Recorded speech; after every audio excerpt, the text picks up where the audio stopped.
Hello, everybody, and welcome to Cinema Savvy. It is myself, George, bringing you another new review, another new entry in the Steven Spielberg Retrospective.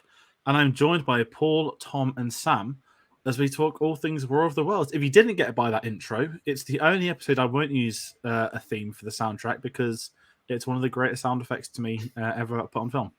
It is one of my favourite sound effects ever, and it's right up there. I'm going to talk about that a lot later on, but I'm waffling at this point. How are we all doing tonight? Yeah, doing well. Glad the heat's died down. Yes. I am fantastic. I've got the War of the Worlds soundtrack on. I've got my Penguin Classics copy of H.G. Wells' War of the Worlds here, and I'm raring to go. I don't have H.G. Wells's copy of the book. However, I do have Mean Girls on the top here. A great film. Basically the same thing. Basically the same thing. I mean, there's a trio in that, tripods, good versus evil. That what's the actor called? I mean, I've got David Franzese. He's the one who plays Damien. I'll mention it later, but that's the best bit of trivia I heard. It came from just before we went live, where I've been searching all day for trying to find some interesting stuff. So I appreciate that, Sam, and we'll get to that a little bit later on. But as I do also have I do also have somewhere the musical version of Jeff Wayne's War of the Worlds on double CD. I've seen that live. Does that? Have you? I really want to see it live. And I saw it did a tour early this year. I know. I saw it live a while ago, though. It was when it had Jason Donovan in it and Carrie Hope Fletcher. It had Carrie Hope. We only saw it because my sister is obsessed with Carrie Hope Fletcher and when she was in it. And Liam Neeson did the opening narration stuff. Oh, wow. Really a great side piece. So when we started prepping, when I started prepping this in January, obviously because we'll go over War of the Worlds in a bit, our history of it, but I was like, I've never seen this musical, and it was literally in Birmingham up the road from me in 2 minutes time. I just didn't buy tickets. So the OCD in me was like, I don't want to watch it. I don't want to do the musical. I want to wait till the time is right. Obviously not going to tour in August, are they? So that's a shame. Obviously this video is going up in September, September the 6th, I believe. Yeah. And the album is fucking fantastic. It's the one thing you have to own if you live in Woking. The one thing. Yeah, this was my follow-up, Tom. You live in Woking. Yes. Sorry to give your location around the internet, but there is a statue. Address. What door number? What street? Aside from McLaren, it's famous for War of the Worlds. Isn't there a tripod statue in the town or something? There is, yes. So literally down the road from where I live, in the middle of the town centre, there is a Martian pod, sort of constructed into the floor. It's quite shit, but it's we'll brush over that. But the tripod, there's a big tripod erected in near the H.G. Wells Centre. It used to be called the H.G. Wells Centre, but I think it's closed down now and turned into something else. Tom's volunteered for a photo up to go up on the socials the day this video goes up. Thank you, Tom. Yeah, okay, yeah, perfect. Sure thing. love to. Just you flipping off the tripod. Just go up to the tripod and flip it off. Just be like, get out of our planet. Just sneeze on it. That's how you win. But aside from all of that, I did really want to bring that because when you mentioned it, I was like, I'm pretty sure Tom is from Woking, actually. Or not from there, or at least I know you live there. Maybe you are from there. I'm not going to interrogate you on your life. Please do comment below with your thoughts on War of the Worlds. Of course, this is another Spielberg film, 2005 release, and there's a lot to say. I don't want to say this is controversial, but this has had, to me, a very up and down history, brackets, looking at it from the perspective of the internet, which normally just discredits looking at anything, if I'm being honest. So I'm really curious to hear people's thoughts, so please do comment them. And if you're a fan of Steven Spielberg, please do consider hitting the subscribe button. We are at episode 24 out of 34 in this series now, which is completely blown my mind. It's gone very, very quick. And we want to hear from you along the way. So as I said, please do please do comment and share it. Maybe here for Tom Cruise. Maybe you're a massive fan of Tom Cruise. We'll be talking about him later. Don't you worry about that. There's a lot to say with Cruise and Spielberg. Their second and unfortunately final collaboration, brackets at this point in time. But also, aside from that, why not follow us on our social medias? We have a lot of stuff on our channel. We tend to announce off the cuff very randomly. Twitter and Instagram at cinema_savvy, Facebook and letterboxd.com/cinemasavvy. Link to Redbubble in that description below. I mentioned this is going up August the 6th. We should be celebrating the return of Cassian Andor, but unfortunately, we're not. It's still 2 weeks away. So whatever's out nearer the time, it'll be on our social media feeds. Cobra Kai is this Friday, so expect Cobra Kai videos if they're not up already. But aside from that, I'm going to put you all on the spot as I always do. I'm sorry. I change up the question every week, and I don't think I asked this on Minority Report. Sam, I know you didn't join us for that one. Favorite Tom Cruise film? Go. Well, do you know what? I rewatched the Minority Report thing earlier, and so I'm gonna stick with Collateral. Did I ask it on there? I'm so sorry. I'd literally forgotten. Yeah, and I said Collateral, and I'm going to stick with Collateral. Sam, this will mainly be for you then. I'm Oh. not going to ask for everyone's favorite Dakota Fanning. Actually, no, I'll ask then. Has anyone seen any of the other War of the Worlds films? Don't need to go into it. Just if you've seen it, we'll bring up in a bit. Yeah, it's like the one thing you have to do in Woking is to criticise every War of the Worlds piece of every War of the Worlds adaptation that's ever been made, and go, why isn't it close to the book? Radio plays, TV shows, magazines, anything. Why has it changed so much? This is shit. Do you know what? The only other one I've seen is that BBC one they did like last year. That's fucking dreadful. It's so with bad. with Rafe Spall. I watched that one. I saw that and I was like, I prefer the Spielberg. Isn't there like a European one that's had a few seasons as well? Oh yes, no, I've watched that one. It's on that. Disney Plus. Yes, that one. I've watched that one with Gabriel Byrne. Yes, I've seen that one as well, and that is also a thing that exists. It's weird because they're not tripods. They send down. It's so bizarre. They send down. Have you seen Black Mirror? You know the black and white episode where they've got the little robot dogs. There's a whole episode of Black Mirror called Metalhead where there's these robot dogs, and that's basically what that War of the Worlds with Gabriel Byrne is. They're like little robots. It's fucking weird. Shocking. Why do this is like a topic in and of itself, but why does Hollywood insist on changing adaptions, especially something that is so universally loved here in my hometown?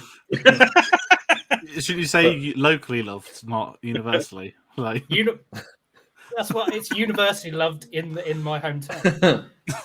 Actually, well, I mean, because I said to George and I've said to these guys before, I did an article about War of the Worlds in school because we had to watch the film, and I think we might have read the book, but I can't even remember at this point because it was so long ago. But I was like, I'm sure War of the Worlds. I was like, it really was in my mind, and I realized that my dad had owned the VHS of the 1953 film, but I just never seen it. So I watched that film just before or just after watching the 2005 version. And I found out only a few years ago that he also owns the record that was the soundtrack, for the film, like so full like LP of it.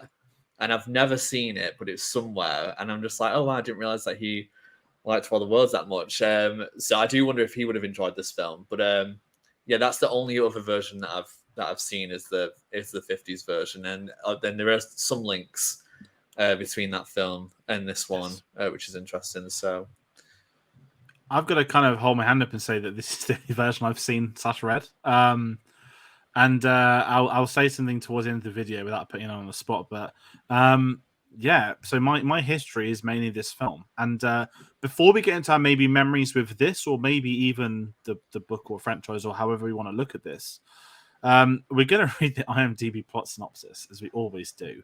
And if you're not familiar with the concept of War of the Worlds, read into that how you want. I wonder what it could be about. The plot synopsis is as follows. An alien invasion threatens the future of humanity. The catastrophic nightmare is depicted through the eyes of one American family fighting for survival. Simple is exactly what you need. I think everyone in the world knows the story to War of the Worlds, even though I'd never read the book or seen it before I watched this version as a kid. I kind of knew what it was about because I feel it's ingrained in sort of pop culture. maybe British pop culture more than American. Is that a statement to make? Or I mean, Tom, you're from Woking, so you're just going to nod repetitively. That was read to you at birth. Look, my book even has a map of where things take place. Is that Down- geographically accurate? Were you fuming at Down that, or here were is you what okay? it is like. No, where's? Sorry, hold on, I can't see. Yeah, Woking. Hooray! Wow. Right down the very bottom corner of the book. He's got the coordinates to make sure. I mean, I've got to be honest, George. This was also one of the reasons why I wanted to jump on.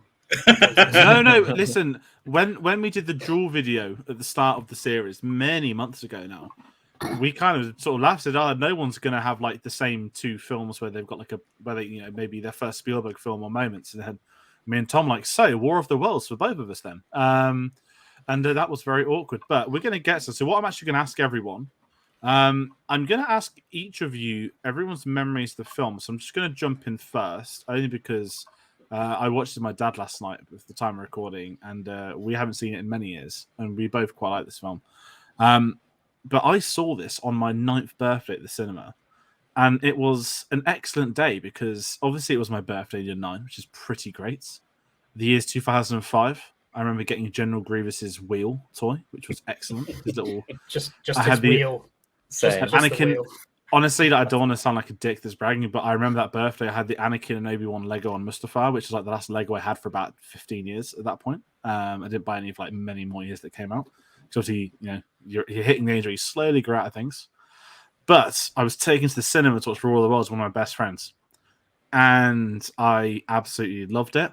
And even better than that, we were taken to Toys R Us after the film ended, and I was bought Lego Star Wars the video game, the very first one.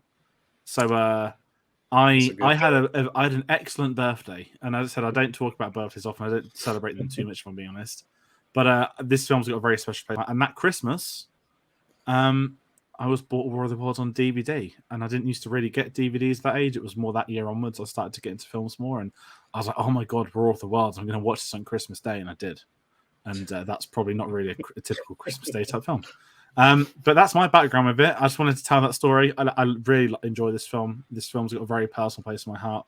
And I'm excited to talk more about this film and looking at it from like an adult perspective. Yeah, I think this was the first Spielberg film I ever saw in the cinema. I'm trying to think. I don't think because so 2005. So I was 11. I don't think I got taken to see Catch Me If You Can or The Terminal in the cinema.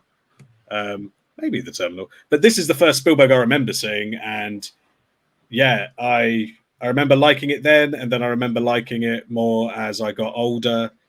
And rewatching it the other day in preparation for this, I just remember I was just spent the whole time just going, "Yeah, this is great. I love this film." I had it on DVD, and I used to rinse the DVD and the special features. Yeah, I think it's great. Yeah. I can't really remember my first experience watching Steven Spielberg's adaptation of War of the Worlds, but I just remember having it on all the time, having the DVD on. It's a weird one because whilst it's the one I sort of gravitate towards, the one that sort of I think is underappreciated, even though it has some problems and some flaws, but it's definitely one I gravitate towards. And sorry to make this more sort of more woking chat. I hate to do this, but I have actually come prepared with a beer recommendation for this as well. Oh yes, I forgot to do it. Yeah. So the local brewery Thurston's, they, for the 150th anniversary of the birth of H.G. Wells, they released a H.G. Wells themed beer that's called Horsell Invader, because the tripods start being built on the Horsell Common, and again just down the road. Everything's down the road in Woking, if you don't know. But that's a seasonal one, so they sort of only really serve it or make it, Every time there's an adaptation and development. Yeah. Or something. Oh yeah, pretty much. But the one I'm going to recommend is Thurston's Horsell Gold. If you get a chance to try it or order it from the micro, it's really tiny brewery that's off the back on the back behind a pub. It's really good. It's it's pink. Well, if I'm trying to think, before I watched it again last night, I think I'd only seen it maybe 2-3 times all the way through, and even then, that was so many years ago. So I was 10 when it came out, and I didn't watch it until I was about 13. And even then, I mean, the good thing was that because we were learning about it, and so I didn't own the DVD myself, but because we had the DVD in class, the special features were put on. So I remember seeing those at the time. But again, now that's so long ago it feels now. That is 13 years ago. So but I know I enjoyed it, but I think it's one of those things where it's kind of like an era of film that I wasn't actively watching loads of films at the time, and I was very much, what I liked was what I liked. So for me, like, it was just Star Wars really at the time, and then just other random things. And because I had younger cousins, it was like I'd go to the films that they were going to or whatever else. And I think because, and I mentioned that a lot of the films at this point, because it's post 9/11, were especially, something like this, either an apocalyptic or, kind of that style of film is just, it's not an Independence Day. And, when I was like kind of as a kid watching Independence Day with my family, going from a film like that, where even though a lot of bad stuff happens, there's some great kind of like sense of positivity and kind of like, championing everyone because you kind of defeat the bad guys at the end, whereas War of the Worlds doesn't do that. And of course there's this sense of kind of this weight lifted, and of course you've survived, but it's very much you didn't really do anything. It was kind of by chance that this happened. It wasn't because of the might of the human race. It is, but in a completely different way than what you're used to. And as much as I think that's absolutely perfect for a story like this, and I think it's subverting the expectations. I don't want to say that a lot, but it does do that, especially if you brought up with a certain type of film. But I think for me, it's not something that I can so easily go back to, even though after watching it last night, I definitely had more of respect for it than I did when I was a teenager. So yeah, that's where I am with it, really. No, that's really interesting, because we've all got different stories with it, which is quite interesting, because we're all similar ages as well, which I also quite like for this. And I think culture, I mean, later on we'll get into the usual box office where it was amongst the year, but culturally this was massive. And I know we spoke about it on Minority Report, myself, Paul and Tom, and it's that how big a deal was it for Spielberg to team up with Tom Cruise back in 2002? Whereas now it's like Spielberg's team up with Tom Cruise again on one of the most famous science fiction books ever made, which would have been humongous. And there's loads of stuff online about the secrecy, and it's mad to think that back in 2005 films were secret, and that sounds stupid, but we live in this modern day spoiler culture where people are obsessed with leaking things. And I love that even back in 2005 they were trying to not even avoid spoilers, because ultimately they'd have known where a lot of this would have probably gone, but just this idea they just didn't want anything coming out to the public, which I really admire and respect. And what we'll kind of move into actually some of the behind the scenes. Sam, I'm really glad you brought up Independence Day. So from what I've been able to scour online, Steven Spielberg had said in the past he'd previously considered doing a War of the Worlds adaptation. And after Independence Day came out, he kind of just dropped off thinking about it because there's similar themes. And obviously I saw this way before Independence Day. When watching last night, my dad was saying, it's a lot of Independence Day, isn't it? And it is very much that alien takeover America type thing. And what I was really curious about is that amongst Spielberg having this in the background previously, I couldn't find year dates, which is frustrating, but after the success of Minority Report, a film that we definitely recommend, please go check that film out, review if you want to, because it's just so much to talk about there. Cruise and Spielberg hit it off well, and they wanted to do another film with each other, and this is what's really annoyed me.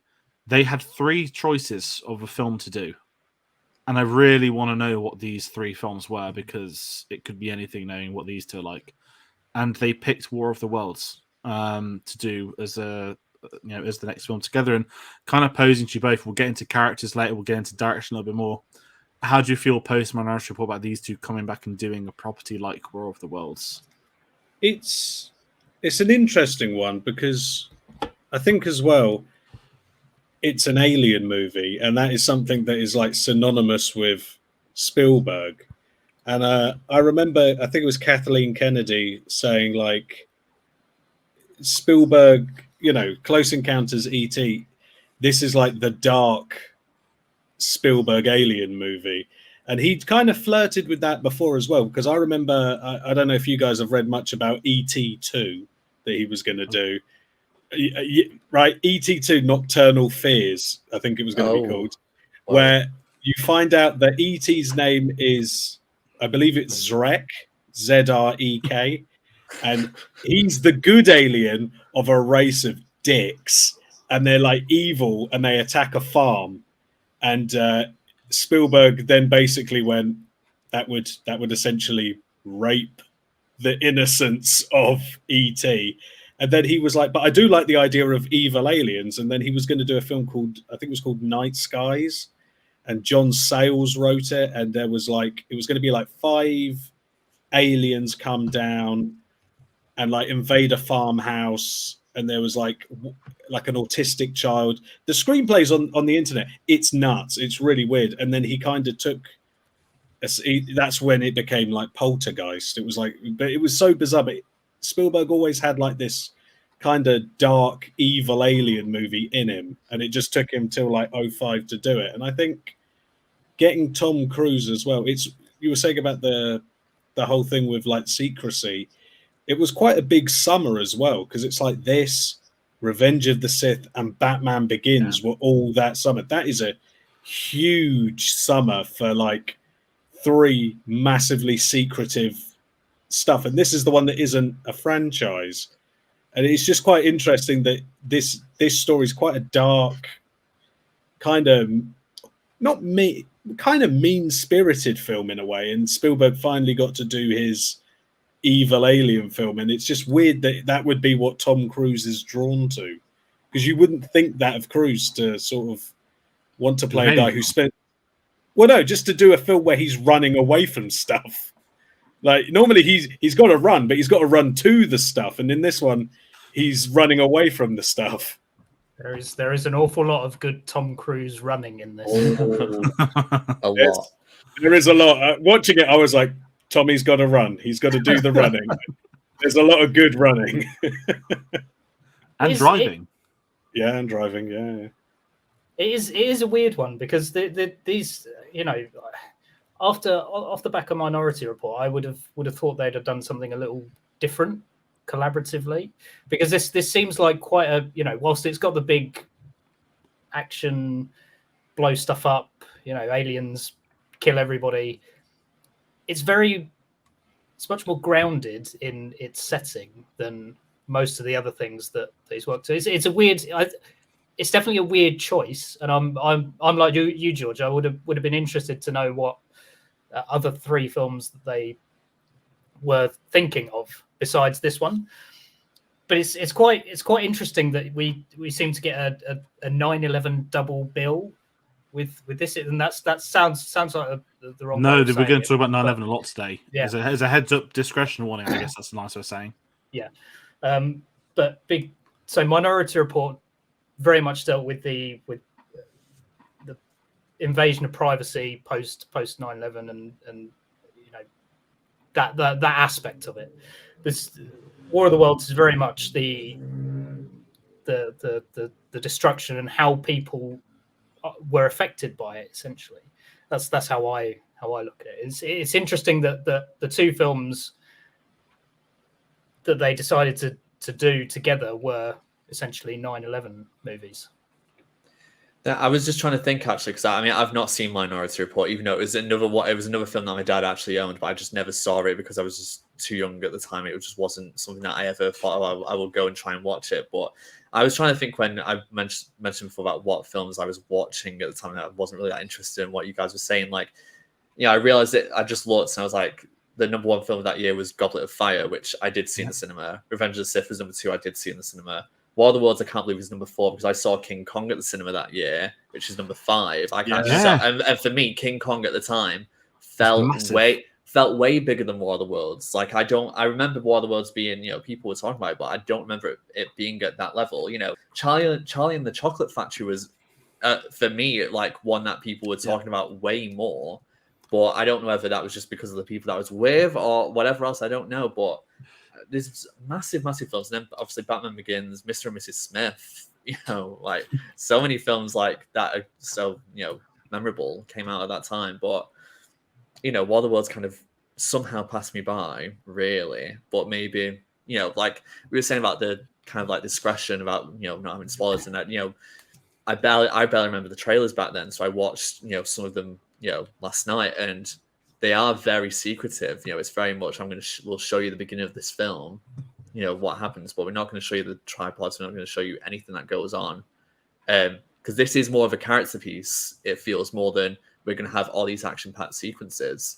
And I think what I love about Spielberg is that he is able to really create a good character, and really, bring that to the forefront. Which I think for a film like this and with the script that's there, is really, really necessary. So, apparently Tom Cruise and Steven Spielberg worked really well together in Minority Report. I mean, it makes sense if you have a good partnership with someone to do something again.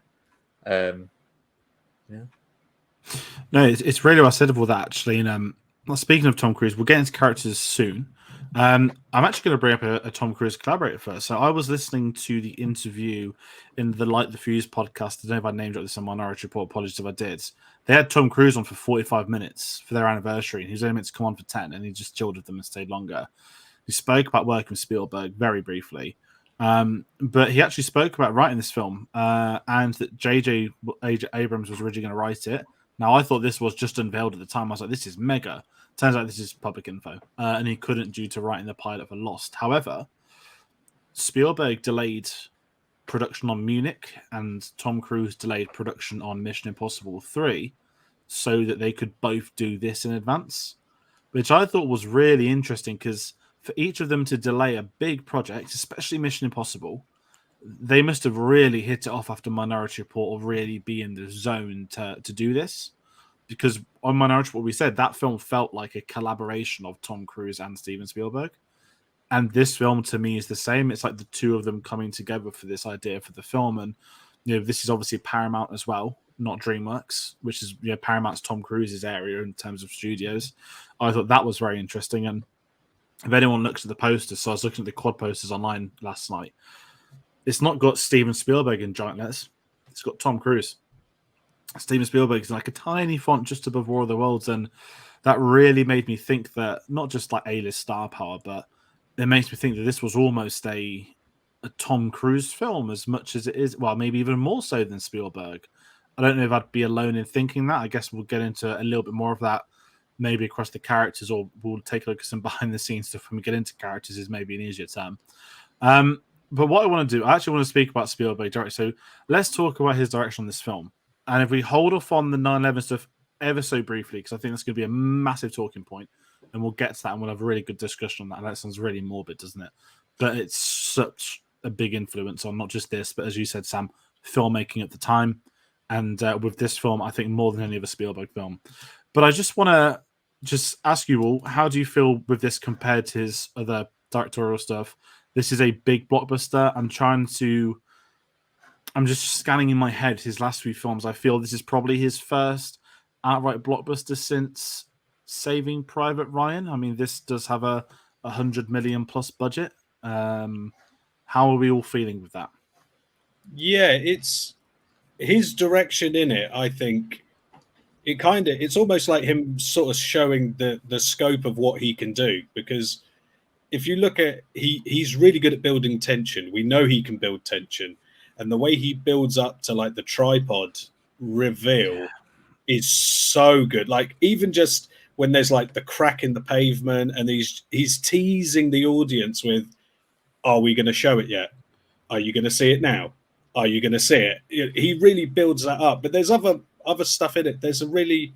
I was taken aback on a rewatch of that, the sequence once they've escaped from the tripod, and they're on the freeway, and he's got the only car that can drive, and it's done as like one take, and it's like going in and out of the car and around the car. The camera's like going around, and it will like zoom out to show the freeway, and then zoom in on like Dakota Fanning, And I was just like, God, he is so confident as a filmmaker that he's like not dumping exposition, but he's like putting things in place so well, of like Tom Cruise being like, we need to get to Boston, we need to get to your mum, and then sowing the seeds of the son wanting to fight, and then also sowing in the stuff about Dakota Fanning having like panic attacks. And I was just watching that going, God, that takes a filmmaker who knows what he's doing to be able to do camera trickery and character stuff for like it's like a 5-minute sequence. And I was that for me, I was like, that is really confident directing. Yeah, I'd echo your points there. I mean, if you put this on to somebody without them knowing Steven Spielberg directed it, I think they would probably be able to tell that this is a Steven Spielberg film, because whilst it doesn't at first appear like it is, his directing style is very distinct, and it is very, very much in your face seems like it's a bad thing, but it's not. It's very in your face. That this is what I can do with my blockbusters. I think it's brilliantly directed. I absolutely love it for its direction. I mean, the Spielberg oneer in the car is absolutely fantastic. Easily the best, one of the best sequences in the film. Yeah, I mean, this definitely has, Spielberg's, just print on it. I mean, I know, like, just even to the small things like, what's he called? The son, Robbie, like playing, like him and Ray are throwing the baseball, and all I could think of was Hook with like, and of course, I didn't even think of that. Yeah, like because at the time when I first saw it, I didn't think that at all. But obviously now, after having kind of spent more time with film and doing studying and looking at it, I've not watched this film since doing that. So it's interesting to just kind of like see those parts of what a director includes in a film and go, oh yeah, that's something that he would do. And I think for me it's the relationship more than anything else. Of course, he's so confident in everything that he does, working, with just shots or with what, the music, who he's going to have composed. We know it's John Williams for this one. Just how everything's going to look like it. I think he's so good at like what he wants to see in the frame, and he's good at actually showing it. And I think what's good about this is that it's really during a time where, a lot of CGI development is happening. It's happening now towards the better compared to the early noughties, where it was still a bit more fresh and it was more dodgy. And I feel like there's a lot of stuff in this film that really works. And I think, he has to have confidence that what he's shooting, there's enough there so that what is going to be added in later actually works with the environment that he's got. But again, it's the relationships between characters. And I think especially when it's a parent and child relationship and a dynamic like that, the entire film, there's not a large cast for this. Many of the other cast members that are in it are barely in it at all. I think Miranda Otto was actually like, her name was listed in the trailer or on the credit or something like that, where it's like, oh, it looks like she'll be in it for a lot, but she's in it for less than 5 minutes. It really is about those three characters, and then especially Dakota and Tom, like towards the end, because it's just those. So I think he's just excellent at that. And I think, you see a real progression from the beginning of the film to the end. And, that's always great because he always manages to pull a resolution together. It feels like you're leaving the characters in a good place when you finish a Spielberg film. And I think he does it again with this one. No, it's a really good point as well. And obviously with this series, Paul, I know you mentioned even on Jurassic Park, we had you on back for that. It's we've known this a long time, the dysfunctional family, the separated father. We get, not it again, there's nothing wrong with that, but I feel this is the first time we've had the perspective of the actual distant family member that's, I don't want to say at fault, but he's a pretty terrible dad at the beginning. Like, and there was stuff I was noticing last night, like, we'll bring it up later, but I was like, you've just had this horrific invasion, and I loved him like singing the national anthem because it's so, we'll get into 9/11, but the Patriot stuff is really, really fascinating with this. But they've just had this like insane event, and he's like leaves his kids in the house. Like, I'm just gonna go out, guys, I'll see you in a bit. And then I kept thinking, like, when that amazing tripod happens, he just keeps running to take a look. Like, he really wants to see what's going on. I was like, mate, get home to your kids. Like, he's such a terrible father, but that inadvertently keeps saving their lives. So actually, you know, by default, he's done a pretty good job there by being so bad they've survived. That's an understatement, but we'll get into some of that a little bit later. But just his filmmaking techniques, I'm glad you've all brought the car scene up, because I was, again, like, as a kid, you can't appreciate, I don't think, technical things like long shots, one take shots, you know, even going, as you said, into the windscreen and out. I don't think things like that are appreciated. I think you're just systematically too young, because you said, Sam, once you start studying film, it's not an up itself thing. I think it's just more about, as you get older, you approach things differently, you read into things more, and certainly with the series, we're watching every single one of his films, so we've really seen the development of his directing, how different he can do it, how he can shoot films. You know, jumping back to Schindler's List, he shot that like a documentary, which is harrowing, and that was the intention. It wasn't storyboarded. Whereas this is almost not even horror, but we mentioned, like, again, the modern day practical CGI coming into it all. I would say they got a perfect balance of CG and live action. There are practical tanks.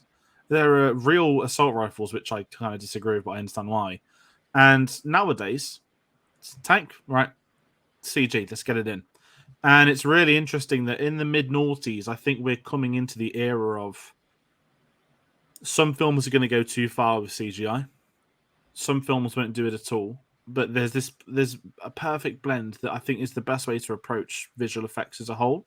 And certainly this one, obviously you can't have a practical tripod per se. But what they do, they go and get Doug Chiang, to me, one of the great modern art designers. Obviously, did the prequels, Ireland, knows Spielberg. And they had him design the tripods as faithful as possible to the book. Tom, I'll jump to you to answer that, because you're going to be my book man for the day. And I think they spoke about them being aquatic. If you watch them in movement, it's very like, well, aquatic is what it is, isn't it? And it's really interesting that, again, although that's CG, he's not just lumping in a CGI thing. He's taking the attention to detail of those elements. And I think it's really interesting what the final product is with his direction. And again, that's before we get into some of the more, you know, contextual themes of it. And I just kind of want to jump, because we don't really do villain sections. I mean, I know we do characters, but how do we all feel actually about the tripods? Because to me, I mentioned it's one of my favorite ever sound effects. Like, one of my sisters is scared of that because of this film. And I play it a lot. I don't play it a lot, but I used to play it more than you should for a sound effect out loud in the house. How do we feel with the design? Their threats? Because as a kid, I was scared by the heat gun. I know it literally, the concept is to, like, you know, like, explode them, but that was not scary for me not to watch it. But that was like when you see that person disintegrate in the opening, when you get that like 1 second. It's a really fascinating weapon, and I'm just going to say this: I don't feel like I've seen. What do you call it? Alien robot tech like this before. That, to me, 17 years later, this film stands out, not just because they're giant tripods, but again, like the weapon designs, what they're doing, all the harvesting stuff. It's so different to other Alien stuff, which is odd because you think a lot of them would try and jump on the bandwagon, maybe copy some of it. Am I sort of on my own in that? Well, for me, what I think works is that, and they kind of they monkey a bit with the opening narration from Morgan Freeman, and you know, they do the thing in the book. It's, was it 20th century? Yeah, 20th century, and in this one it's 21st, and they're like, nobody would have believed we were being watched by people with envious eyes. And actually, if you look at what the aliens do, it is pure hate. Like, it's not just like aliens come down and they see us as a threat. They don't see us as a threat. They just really effing hate us. Like, and it, you know, when we get to characters, Ogilvy says, like, it's an extermination. They fucking hate us. And the ray that comes down and beams us, like, doesn't it leave our clothes? It doesn't vaporize everything. It vaporizes a human. When it goes with that bit where he's like running full pelt Tom Cruise run, and the person in front of him gets vaporized and he runs through the dust, and then it hits a car. The car is fine. The clothes are fine. It's the person. There's something so hateful in what they're doing that they're just like, let's just get these fuckers. They hate and there's something really quite nihilistic in just this force mowing us down, like you do with bug spray. Essentially, that's essentially what they're doing. They're bug spraying us, and I think that there's something terrifying about them just hating us so much, just because they want what we have, just because we happen to live on this planet, and using us as fertilizer as well. Like we become alien compost. It's terrifying. I mean, the tripods tripods themselves. Okay, so I'll be honest. It's been a while since I've picked up the book. So it's fine. Don't worry. I'm not going to Game of Thrones tell us to explain everything. What happens on page 27? The law. Protect the law. I think you'll find in chapter 7, line 22, it actually says. But I think the original design for them was quite a lot more rigid in its design, and the heat ray I believe you don't actually see. It just vaporizes you pretty much instantly. But I mean, I absolutely love the design of these ones in the film. It's fantastic. It's otherworldly. They're very distinct, and it's almost set apart from how they're originally designed. But they are terrifying as well. That noise that you constantly play, George, for in the house is brilliant, and is the original Inception worm. That's probably why. That probably explains why I like Hans Zimmer so much. Yeah, exactly. But no, it's very good. They're very terrifying initially. I'll come on to my thoughts later on about the aliens. But I think they're absolutely terrifying, especially the opening attack. And actually, just to say, I know this is sort of a slight tangent, and we'll probably get into this a bit more. But the acting from Tom Cruise in the scene after, where he's inside his house in shock, is horrible. So good. And it's something you expect, and that's why I really like the film, because what you expect in that scenario in a Hollywood blockbuster is for him to sort of know exactly what to do, run around, but he's sort of cowering, doesn't really know what's going on. He's pretty much in shock. I think it's terrific. Yeah, it's that realization that you've got someone on you, which I think is disturbing. And the realization when the kids are asking what is it, and then like he knows what's happened, it's kind of, he suddenly figures it out, and he's like, oh my god, But in terms of like the tripods, just the aliens in general, I think a lot of it is down to the way it's shot. I mean, what's the interesting thing that I think about this film is that a lot of it is, or pretty much all of it is the perspective of the people. You don't get any shots where you're looking from above. You're not in the alien's position at all, like you will see in other invasion movies or anything like that. This is very much you're on the ground, you're looking up. They're always up there.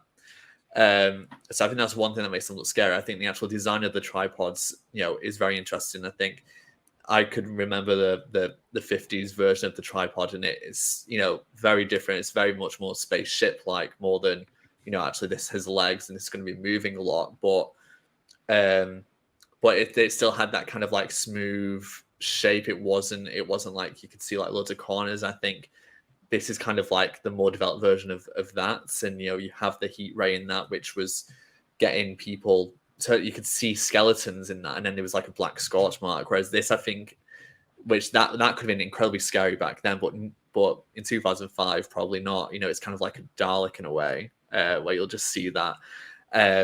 Whereas I think actually seeing someone turn into ash, I love the shot actually of when it's all dark and they've got walking through the trees and you see all the clothes flying down. And it's just, you think of how many people have done that. I think just in terms of the brutality, I think that's a really good point. They just don't care. And I think what's interesting is that they seem to kill large groups of people. When there's massive amounts of people, they will just go and use the ray to kill people. But when there's less amounts, that's when they'll pick them off So when you're at your most vulnerable on your own, Yeah. or in a very small group, maybe you're going to be brought into this cage, and that's how you're going to go, and then you're going to be used. And I think the fact that it seems so planned out. These machines have been under the ground for however many years, how long that's been. I just think it's so strategic and it's so planned, and that makes it more disturbing. It's not just a random isolated thing. And yeah, I think that there needs to be more credit for that, actually. Yeah, actually, sorry, George, you raised a good point there. Sam. The perspective, I think, is really, really interesting, a really good point, because in stuff like, and I think you mentioned the film earlier, but in stuff like King Kong, the best bits are from the perspective of the humans looking up at this giant beast, and it's more terrifying that way. Whereas with the camera sort of zooming around and you get the eye level, the perspective of the giant creature, it sort of diminishes the scariness of them. And I think that's what Spielberg absolutely gets in this. Yeah, it kind of reminds me of, I mean, Gareth Edwards, who of course did Rogue One and Godzilla. I've still not seen Monsters. The whole Godzilla is shot as a perspective, isn't it? As the humans looking up at these beasts, and yeah, that is deemed a criticism for some that we miss some of the fights, but certainly the build up. And going to what you've all said earlier with the introduction of the tripod, perspective is everything about that scene. We're discovering this, and as I said, people will be watching this the first time. They'll be finding out about War of the Worlds for the first time. It's such a fantastic way to introduce the potential villains and everything else. Yeah, sorry, John. I was just thinking, there are a few films where that this kind of happens way more than in the 90s. When it would be more look at this big, massive set piece, action piece, where it is, you are going to see that perspective. And my main thought now is just like something like Cloverfield, which only came out a couple of years later, which is purely that. And it's a lot of, you don't see a lot of something at all. And I think Godzilla is similar to that, isn't it? Where you don't really see a lot until the end. And I think it's that whole building up of tension and just sneaking things in there. And I think it's such a clever way of doing things. And I think it saves that kind of like big surprise if nothing's been shown in promo or anything like that. It does feel a bit like Jaws and Jurassic Park. It's like that thing of don't show the shark. I mean, because the shark was shit, but don't show the shark. And then when the shark does jump out at Roy Scheider, you crap your pants. And the same with the T-Rex. Don't show the T-Rex. Don't show the T-Rex. And then when you do, you're with the kids, and it's a massive effing T-Rex. And yeah, the same with the tripods. You're with Tom Cruise, and it's enormous. And there's that good bit where when they're at the ferry, and you can hear the trees snapping in the distance because it's coming through the trees. And that is like in the Lost World, where you hear the trees snapping and then the T-Rex comes out. So it's like Spielberg just going, I know what I'm doing. I know exactly. It's the slow burn as well. It's the slow burn. Like you get the build up to actually seeing the thing, and then there's the space of time between it appearing and then actually doing something that's going to be harmful. And it happened with the T-Rex where you see it, but it's not actually doing anything to the people. It's the same with the tripod. It's just all these people being like, what do we do? What is this? And you just see like the mechanisms, you see the kind of like the arms, the guns like come out, and it's all very slow, and it's like you have no idea what's about to happen. I think it's just so clever to do it, because you could very easily just kind of have it jump out of the ground and just smash up everything straight away. There is a really good bit as well that quite like to mention. There seems to be a perspective shift in those opening sort of attack moments where the tripod raises out of the ground and you see it from its perspective, and the humans are sort of minuscule where it's rising up, and it's a very existential sort of H.P. Lovecraft like inspired moment of just existential terror. We are this insignificant in the grand scheme of things, and that's you get it for a brief moment, and that stays with you for the rest of the film. And even the ferry scene, as you mentioned, the beauty of that scene is that Spielberg spent the 10 minutes before building up the relationship of here are the humans in desperation fighting and killing for the luxury of a car to travel in to try and escape.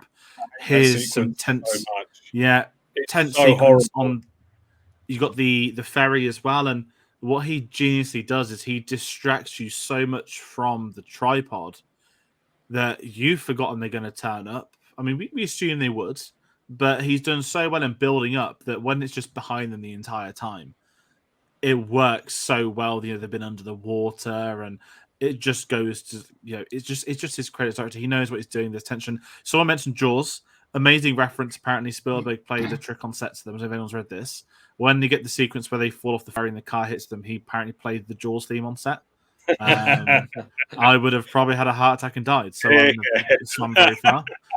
I was going to say actually that mid part of the film with the ferry knowledge is just gut punch after gut punch. I mean, you have what happens with the car, then you have we've Ray's friend Cheryl, she's here. Oh, she's now left on there. Oh, but they're on the ferry. It's okay. Oh, but there's that's under the water. They've knocked off, right? But they've got to shore. Now they've seen everyone get killed, and that's all in the space of a few minutes. It's just like, oh my god, just give these guys a break. It's too much for me. I have to leave the room. It's even as a kid, it terrified me because it was like, oh god, if I was in that car and people were just piling in, it would freak me out. And now as an adult, I'm like, oh my god, what if I, you know, I mean, I have a child.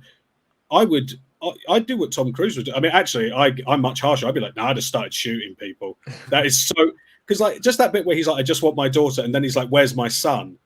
And it's like, that the bit with the guy, he like punches through the glass and then he's ripping it with his hands, bleeding, and he's like, and then immediately afterwards, the guy who jacked their car gets killed. And it's like, that's what happens. Don't be jacking cars. I mean, that's too much for me. It's horrible. I can't. I mean, one of the things that you sort of don't like to say post The Last Jedi is the film subverting your expectations. But this is very much a case of so the thing that you would expect someone to, and this is why I really the people feel like people and the people act like people. There's that great moment in that very, very scene where the guy is, you know, carjack, he's got the gun, but Ray essentially says, can I just get my daughter? He's like, yeah. Take her out. Yeah. Whereas you'd expect, no, drives off, and then they've got to do a whole chase. Which feels so real. Yeah. Like the whole, I mean, if we want to jump into the post 9/11 stuff, I've said that a lot. For anyone that hasn't seen this film in the build up to this, or maybe not visit for a few years, this obviously we mentioned sort of the post 9/11 genre, but I would probably, not just because I saw it last night, it's fresh in my eyes, I'd probably put this up there with Batman Begins and Casino Royale as I don't want to say it's not like a genre to be excited about, but how that affected modern filmmaking is probably an essay within its own right. And I would put this on the pedestal with the Batman Begins and Batman Begins and Casino Royale, because this is like literally. I mean, I was saying it to my dad last night. Like he's not on social media, and thankfully not, and all that sort of stuff. And I said to him, I was like, I'm really curious to watch this because I've seen a lot about 9/11 this film. I was like, what do you mean? I was like, just watch it. I'm not going to point at every few seconds, but there's an incredible Twitter thread. Someone only liked last night because I retweeted it. I don't use bookmarks on Twitter. I've had this bookmark since January because this tweet I wouldn't even say it went viral. When we were prepping this series, I just was curious, like, what are the worlds on Twitter? See what people are doing. And there is an incredible thread. I'm going to actually put it in the description below, so remember to bookmark it, by somebody called Benjamin Crew1, and is essentially, he's called it 9/11's influence on Spielberg's War of the Worlds. And they basically have shot by shot of very much 9/11 things with this film. Even if it's for a few seconds, it's how things are shot, how people retaliated. Just go and have a look. It's in the description below. I don't really want to talk through it because it's a bit sort of grim at the same time. But if we get into some of this stuff, as I said, you know, as a kid, you wouldn't have known that affected a film like this. You'd have just took the film for what it is. Certainly, I'd say with all of our ages. It's funny you say about that Twitter thread because I think it was during 2020 on the 15th anniversary. Not to plug my own work, I did a piece basically saying it's a 9/11 film. Yeah, and it is that kind of thing of, and I think I said this in Minority Report. It feels like a 9/11 trilogy from Spielberg, with Minority Report being Patriot Act, this being about the human everyday citizen, and then Munich being a response to the invasion of Iraq, and Munich being about, what happens when you blame a country for the actions of a group of terrorists, and what happens when you, as a country, look for a vengeance. But War of the Worlds in particular, rewatching it is weird how you're like, oh, that is really, really drawing on it. And I think Spielberg said, like, the reason why you don't see New York is that him and David Koepp were like, I think people have seen Manhattan have the shit kicked out of it in real life enough that you don't need to go to the cinema to watch what everybody had to watch in real time. And that's why it's the suburbs, it's farmland, it's Boston, it's not New York, because they were like, we don't want to make a film where we're just recycling stuff that actual people had to try and survive, which I think is fascinating as like a moral dilemma they faced. Because you look at Independence Day, what's the first thing they do? They blow up the Empire State Building. And there's no landmarks in this film that get destroyed, which I thought was very interesting. There's so much to say. What I'm going to do, because I don't want to, I mean, I really want to get into this because it's the big things, but everyone just have a round. That sounds really weird. Talking about, because I don't want to say let's talk none of it. It just sounds grim to say. But anything you took, any comparisons you've made, if we want to go around and do this, I'm not going to edit this out. I'll leave this in. This is fine because I don't mind this. I'm curious because I think everyone's going to read into this differently. Because the one thing that I think is the most obvious one is Robbie, and I don't want to mention it's Adam Driver because it might sound a bit unfair, but everyone knows there was, after 9/11, there was a massive influx of younger people encouraged and joining the military. Really said Adam Driver, he's one of the most obvious ones that he even said it. Me and my friends all joined up as the Marines. 4 of us went in. I was the only one that actually joined them properly and went through with it, and then he got discharged before his trip to Afghanistan. And now we have him as one of the best actors in the business. And he does a lot of charity work for the American military. But to me, the character of Robbie in this, it's the concept of fighting back immediately. Why aren't we fighting them? You're such a terrible dad. You won't fight them. Literally joining the army. See, and his fate is unknown because we don't, as you said earlier, we don't see the tanks. We don't see the military fighting them. The perspective is on Ray and his family. Once Robbie goes over that hill, it's a question mark because we aren't meant to know or follow. I know that is a very controversial point because the ending is very, and even Spielberg's criticized the ending actually of how he feels he handled it. But how are we feeling with some of those themes? I know there's so many little things to digest with it, but watching it again with this modern lens and obviously 9/11 is still recent in terms of the grand scheme of history, but I'd say Sam, you spoke on Messenger a couple of days ago that very much the industry has not moved out of the post 9/11 films completely, but there is now more of an influx of, hey, why can't we have cheerful films? I know that one franchise more than any other is very much in that mindset, but we have seen this shift momentum of everyone going dark and bleak and then slowly moving back out now. They're not above it though. If you're talking about the Big M, because if you look at if you look at Iron Man is literally about military-industrial complex, and then the whole plot of Iron Man 3 is to do with veterans who have lost their limbs and private contractors. And then I would say the prime example and everybody's favorite, well, my personal favorite as well, Winter Soldier is entirely Patriot Act. Let's send these satellites up. We can get the enemy before they become the enemy, and how that is used for things. So even Marvel were a bit like, hey man, 9/11 though, that's kind of fucked. Even that, and even though they're like, let's put some jokes in there, but that and Civil War as well, I think is very much about that kind of, United Nations. We need to stamp this sort of stuff out. So it is, the industry is still very much American cinema. I don't think will ever really get over it. Well, the fact that the biggest film of the year is military propaganda, essentially. It's good. Top Gun Maverick is a good film, but it is, hey guys, these soldiers, they're putting a lot on the line for you, for your freedom, for these faceless, awful bad guys abroad. So I don't think they'll ever get over it. I think that it's like you know, it's like Vietnam. They didn't get over that forever.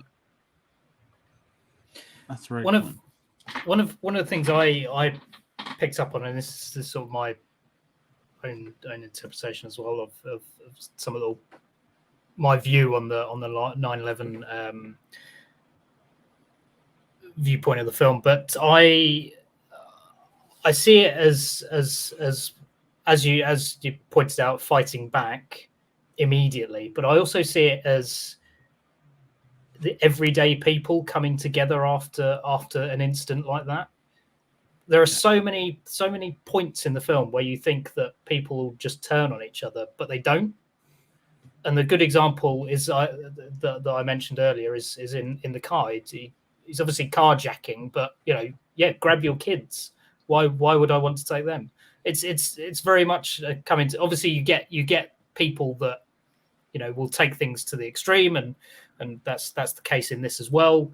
But for the most part, I think it's very much a film about people overcoming a catastrophe like 9/11 to come together around sort of and help each other survive.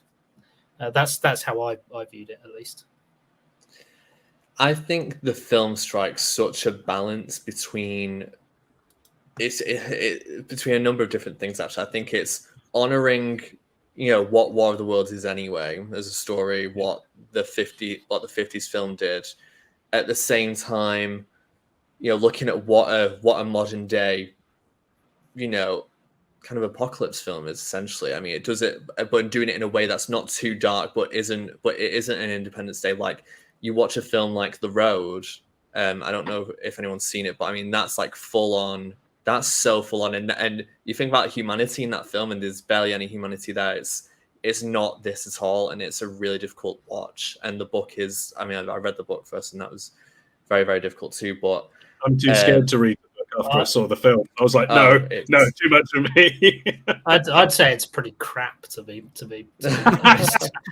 It's just like, it's I read the the book first. I read the book first, so I mean the film. I mean, when you see things happening on screen, it's a completely different thing, and but so it's balancing like those things plus the 9/11 of it all, and so I think it's a very confident choice to not have landmarks. So you have that one wide establishing shot of New York when Ray's working, and that's it. You don't get anything else. You don't get.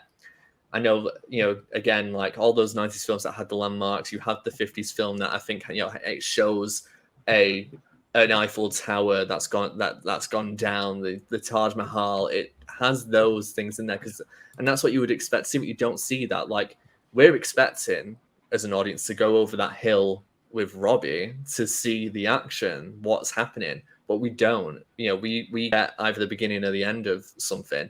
Even the finale in Boston is not. You don't get really action. You get a couple of shots at a tripod with a rocket launcher, and that's it. This isn't that. And I think, again, it's going down to that perspective. You are following this family. This is why those characters are so important. You need to enjoy those characters. Like, as when I first saw this film, I think a reason why I didn't enjoy it as much was because I didn't love any of the characters. And I think partially that's because they're being very realistic. But at the same time, when you're a teenager and you're watching what Robbie's doing, you just feel like he's being so stupid, and you don't understand why he's feeling like he needs to do some of these things. And when he's getting the people on the ferry, you kind of bigging him up because you're like, oh yeah, he's actually doing it. You can see it. Ray's proud of him, but then what's he gonna do when he follows the tanks? What's he gonna do over that hill? And then you have the massive explosion afterwards. It's like you're literally walking to your death. There's a kind of similar thing in the 50s one where they have like an actual like pastor, a priest, walk up to the tripods, and it's like, what are you doing? You are literally going towards your death. So I think the fact that Robbie is alive at the end is, I think, one of the most jarring things about the film, because you just don't understand how it could have happened. As nice as it is for Ray and the family and all of that. That is the biggest cop out, is him being alive. Like, I can kind of deal with her, like the mum and Tim, the stepdad, and the grandparents. I get, obviously, because there's they're the original stars, aren't they? They're And I get that. That's a nice like nod. But him being there, I'm a bit like, I don't think you can have it all. You survived, and your daughter survived, but there has to be and I do think that ending is a bit jarring. But I do like the 9/11 stuff that really struck me was, people with camcorders, because 9/11 is like the first modern catastrophe. There's some, if you look at like the 80s, Exxon Valdez and stuff like that, there's some footage, but there's not, it's press footage, it's government footage. Yeah, it's not, nowadays anything happens, everyone whips their phone out. It's, everything's documented. And 9/11 was the first modern just keep filming. But you get the news perspective as well with those reporters that come. I find it really ironic. And I don't know if it's purposeful or not that they appear when the planes crashed. Of all the places to appear out in the film, it's that felt very and shuts. Yeah, were you in it? No, shuts the door. That's very press. Sorry to jump in. That's like very much like the press, isn't it? And the fact that they're essentially, they're literally picking the carcasses clean. They're not there to try and help those people, cut their bodies down, give them a burial. They're just jacking food that they can take. It seems pointed that Spielberg's like, they're picking carcasses. They are vultures. But also like the introduction scene of the tripods, and you were saying about like Tom Cruise has stood there and everyone's watching. Is shock and awe, and it's the shock and awe tactics of the invasion of Iraq. Look at this majestic thing that you can't take your eyes off of. You don't notice that it's now loading guns. It feels like Spielberg had a mission statement, which was him trying to work out how he feels, because all his films are essentially therapy for him. And I know that. I think it was Martin Scorsese said, I never went to therapy because I made films. And Spielberg, has been doing that for years. Schindler's List is him working out how he feels about being a Jew. And this feels like him trying to work out how he feels about this faceless enemy that he hates because they've attacked his countrymen. But also it's like, but my priority is my child, who I think gets a lot of undue flack. I think Dakota Fanning's very good.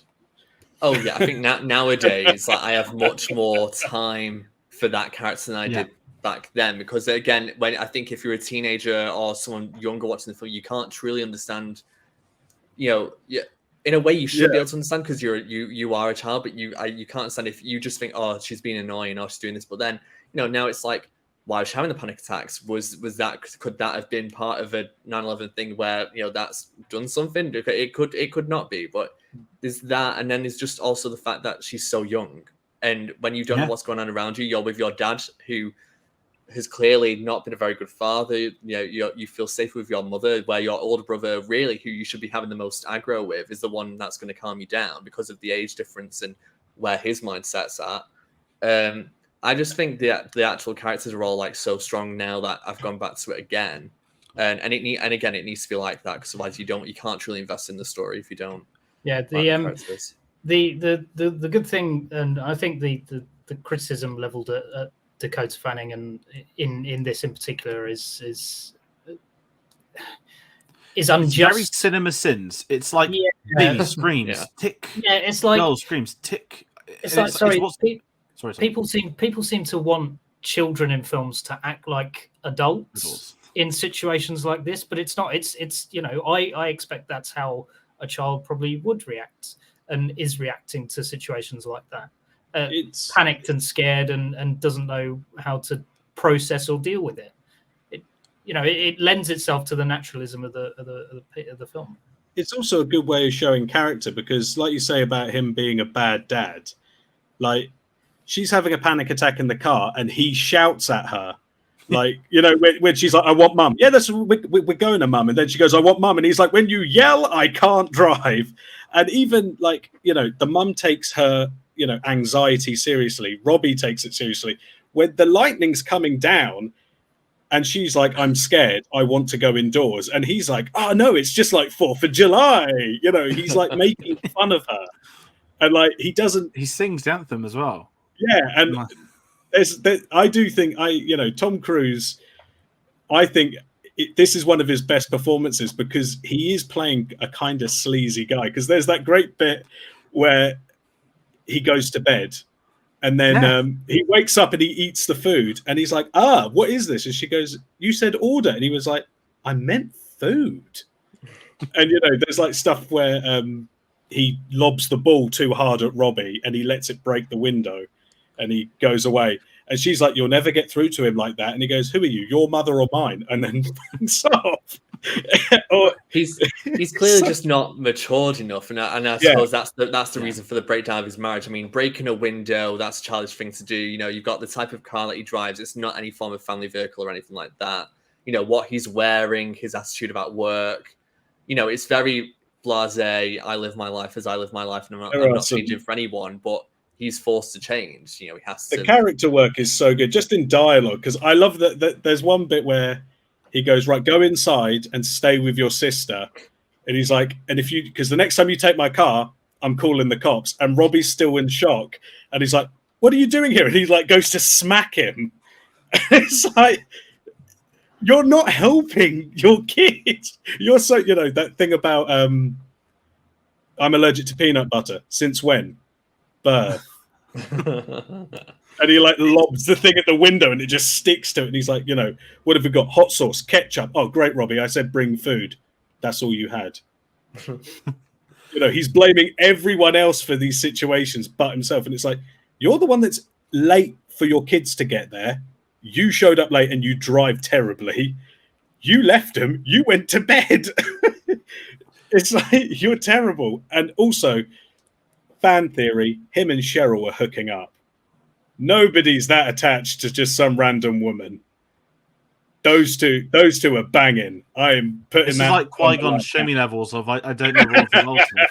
No, right. Well, that's a whole of a kettle of fish. But that's a fact. It's just, when Cheryl shows up and she's like Ray, and he's like, "Hey, Cheryl, how you doing?" That's what I thought it was Jennifer Coolidge. Like, I'm not joking. Like Lisa and Walter. I thought it was Anastasia. I thought it was left outside alone, pop sensation Anastasia in a movie, and I'm still not convinced it isn't. What I just want to quickly say, very quickly going back to the camcorders, we'll go on to characters actually next, because I know we'll bring up the ending in the end actually. The camcorders first person is down in the film, man with the camcorder. Drops it, camera pans in. What a great shot by that. I mean, the cinematography is pretty superb in almost every Spielberg film, but again, there's no coincidence to me killing the camcorder person first. That's that's always like a middle finger from director to the press, isn't it? I love that kind of stuff. But, I mean, we've been speaking a lot about Ray. Let's talk the characters. Let's talk the family dynamic, because I think you've all sort of nailed on the head. Ray is the very sleazy individual. And you know what? I find it so much more satisfying. Apologies, I can't remember who mentioned it earlier, but when you mentioned that he turns and runs, so many films you expect them to turn around and fight. This was like War of the Worlds starring The Rock. We'd get this ridiculous macho scene of like him going one-on-one with the tripod. And yes, it would be fantastic and stupid at the same time, but the concept you've got one of the biggest A-listers, one of the biggest actors in history, running shit scared away from the tripods, and we're getting to see, as we've all said, one of his best performances, I genuinely believe, because we see fear. And when the last time we saw like fear in a Tom Cruise role, that's a very good observation, another thing to look into. And it kind of makes his character that when you have these like Armageddon films, I don't want a perfect person to be able to go and save the day. A normal person, a citizen, they're not a government official for once. He's a bog standard dock worker. He's an awful husband. He's been a terrible father. And we're going to get to see him navigate the apocalypse. I think that's so much more satisfying as a viewer. And without like generalizing the world, there's probably way more people that can identify with his sort of character than like, again, the usual macho man, let's go save the day type thing. He has very human reactions to everything as well. Like you would the one thing he does that's quite astute is when he goes, that's weird. The wind is going towards the storm. And you're like, all right, that is, you you're right. You're a clever guy there because you figured that out and no one else did. And when he notices the birds pecking at the shields are down, he notices that. But apart from that, a lot of the time, there's a lot of great character interaction stuff I love, and like just dialogue stuff because. He goes, when Robbie says, you know everything. And he's like, didn't you hear? Between me and my brother, we know everything. And they're like, what's the capital of Germany? That's something my brother knows. And when he's like, they're not from here. Oh, what do you mean Europe? No, Robbie, not like Europe. There's just so many great like character beats like that I think is really, and Tom Cruise sells them really well. Yeah. He does. I would say this is one of the underrated Tom Cruise performances in this. He is very good in it, and I actually really like him in it. Although I feel I've gushed enough about it that I'm going to have to be the guy. The guy that goes. Tom Cruise's acting really endears you to the character, but it's in the second half where you just sort of lose, where I feel I just lose complete sort of like disbelief of who this guy is, because there's that bit where he's obviously know the metaphor. You've got to let your son go.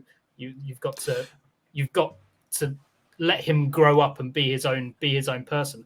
But fuck me. Drag him away from that burning hillside and get him the fuck in that house ASAP. Don't you dare let him go because you're never going to see him ever again. I think that I absolutely despise that decision in the film. Hate it. It's because the daughter though, because I think it's a very drawn out scene because you get the two people trying to take the daughter, and as annoying as that's very real, right? And not to sort of mock the Facebook moms, but it's Momsnet probably. But there's like, we can't let her be by herself. We'll never let her go. And she's not wrong when she goes, no, like my dad's literally there chilling on the hill, mate. And they're like trying to grab her, and it's like a whole thing happening. It's an absent dad thing. I'm just here because the last time I fucked off, I saw a river full of corpses. It's a whole thing. Don't worry. I was traumatized about the other things, but don't worry. I'm fine if my brother about to run over no man's land. But I can't have them see me go for a wee. That's too far. That's too far. I will not have my father see me bear down, but I'm perfectly fine with them having a whole Barney in front of a burning tank. It's a whole thing. That is a dumb bit. It's so like as a pet, obviously I don't have kids as of yet. Maybe far in the distant future when I'm 100 years old. You have to let them fight, man. You have to let them join. No, fucking, I'm sorry. I'm gonna handcuff them to myself and say, "You're coming the fuck with me. I'm not letting you run over there and presumably die." Maybe that makes me a bad parent for not letting them grow up. But then he would have took him with him to the unveiling. Well, not the unveiling, but the tripod. Like, I was thinking, like, why is the parent like? We've had this weird event, and he's like, it's fine for his kids to be alone in the house. And then it's like, I kept laughing. I'm sorry I mentioned it, but it's like he's like hiding behind the brick wall, like edging to have a look. I was like, mate, you've got kids. You're seeing people vaporizing. Get home. And he's there like, I want to have a look. But it is a fascinating character because I wouldn't say he's a coward, and that's the other thing. He's not a coward, but I think he's smart. I'd run. He feels real, and I think that's the difference. That I don't think running is cowardice, but I'm drawing a comparison. Sorry, Sam. Just one more. It reminds me of Dunkirk. The whole concept of the film is survival, and it's at what cost you're going to go for that survival. This film feels like that, but sci-fi. Sorry, Sam. No. I was just going to say that I think that I think the film in general is better in the first half anyway than the second, and I think his character. What happens is that because of what happens and what they're doing, there's less that's going on that makes him feel like he's completely the same character as before. And I get that there is a little bit of time passing, but it's not too much of an amount. But he doesn't feel kind of as grounded as he did, and it feels like he does know what to do. I think it's that whole basement scene where they are hiding and they've somehow managed to keep escaping and leave the shoe there. Yeah, that is too far for me because it's like there's no way you've got that shoe off her without it moving. Yeah, there's that. I like that. He's kind of he's going to have to kill this guy, but again, I felt like there should be more to that. I mean, I know he's preparing, and you kind of get that when he's speaking with her and asking her to, sing Hushabye Mountain, which, I mean, the chitty chitty bang bang, vibes. It's just like, oh my God, what's going on here? I've never expected that to be sung in a film like this. But he doesn't know it. He sings some other song, which I think is hilarious. That is funny because it's like, okay, again, it's that, I don't know what my kid's like, but I'll do what I want to do, and if that could work. I was gonna say the thing on the hill is very much. I've never seen Sophie's Choice, but in my mind, it's like, oh God, which child are you gonna choose? And it's like, daughter. I know, but it's just like, why? It annoys me a bit. It's like you just wouldn't let, and I get that. But it'd be different if Dakota's character was, if it was some people who seemed awful. At least the woman and the man who were with her at least seemed like they were nice people just trying to help. It'd be different if they were, really awful people. If you want to see this, like, it is the thing of, that seems like a nice middle-aged couple. Oh God, no, it's always a nice middle-aged couple. You may not go with the nice middle-aged couple. Quick, let's go in the basement of the clearly mental man with a shotgun. He's going, Cabby! Yeah, because I'd be questioning, why is no one else going into that basement? Literally no one else. There's all those people. There's this smells crazy on him. No one is going in. I don't understand that at all. So good though. It's so reeks of mental. He reeks of crazy. He's like how does QAnon, like 15 years before it was a thing. Also, how does none of that sort of the aftermath of that big hill explosion seep into the basement, or as soon as he goes in, it's all just quiet? Some old farmhouses, man. They're built to last. They drown out all the noise from the outside. Them prefab houses like Tim had that fall apart with one aeroplane. These things were Dorothy from Wizard of Oz. I mean, is saying something to that tornado in that farmhouse. But were built from bricks. There's none of this prefab crap. This is built to last. This is the greatest generation. This was the World Wars. These Martians ain't got shit on these houses. Should we talk Tim Robbins? Because this is, I mean, I'm going to say this. Obviously, as a kid, I obviously didn't watch Shawshank, right? And I didn't see it actually. I've only ever seen it once, about 5-6 years ago. But anyway, he digs under the hole in this, and I was there, like doing the Leonardo DiCaprio pointing thing, and I was like, "Oh my!" Like, were they in on this? Like, did they know? But Spielberg's got his bad dads. Tom Cruise got to run. Tim Robbins got to dig. Brad Pitt got to eat. Like, it's like Will Smith's going to say, "Oh hell no," and Tim Robbins is going to dig a hole. How do you feel because it's weird that casting him is weird because he is tall. He is like 6'3", and Tom Cruise is a short man. And there's a scene where they're stood, and it's like, he is so tall. Why would you cast someone that's so tall? And then he goes to have a one-on-one fight behind closed doors, and Tom Cruise wins. The ultimate power play in producing. But Ray, Tom Cruise was in Mission Impossible. What has Tim Robbins done? Oh, Tim Robbins was crouched down. He was crouched down with a shovel, and Tom Cruise did have like an axe, and Tom Cruise did have the high ground. And if 2005 taught me anything, right? You got to have that effing high ground, okay? Even Kong, when he fought the Tyrannosaurs, he had the high ground and he won. And the planes had that high ground later on as well. High ground wins. Harlan, right? I don't know how to talk about him because he's nuts from the get-go.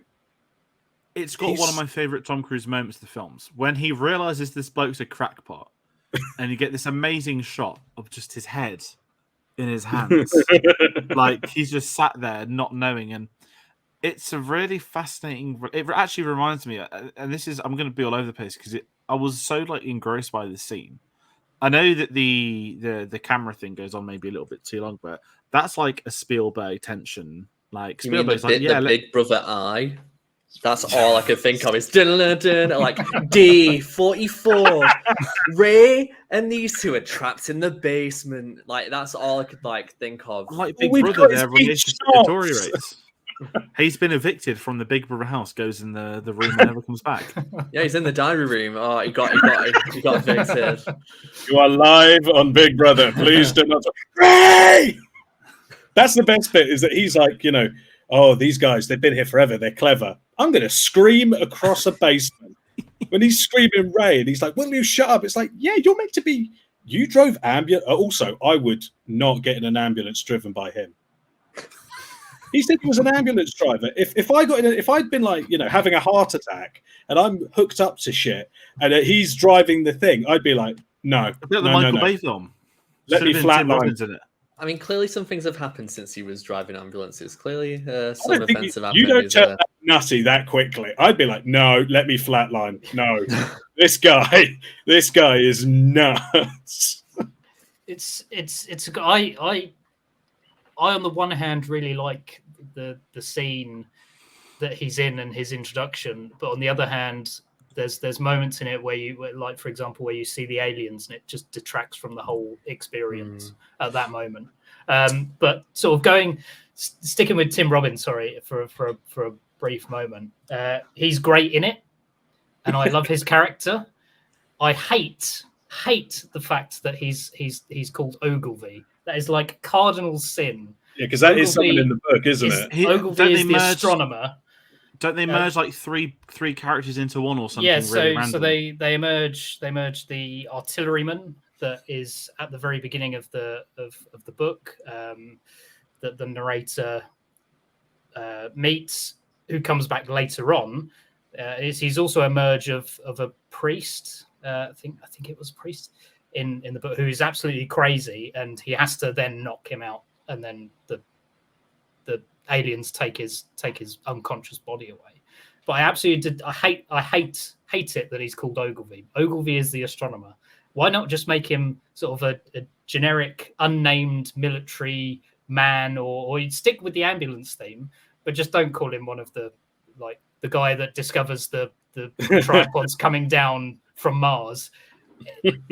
Sorry, that sounds like a really, really book purist thing to say, but that's not really what I'm. It's also not a normal name. Like it's clear that they were like, oh, we're gonna like have this little Easter egg for the book fans, because it's like Ogilvy is a very weird name. Yeah. Also, it just reminded me when I'd watched this previously. There used to be a pub down the road called the Ogilvy in Woking, and whenever I went in, I always thought, is this the Tim Robbins pub now? You go down and the landlord's digging a hole. Yeah, he's digging a hole. Oh no, I've got to get. You go in there and all it has is peach schnapps. I've got to get a few feet shorter. I mean, I've got peach schnapps in the fridge. I've got that in the fridge. I make great cocktails with it.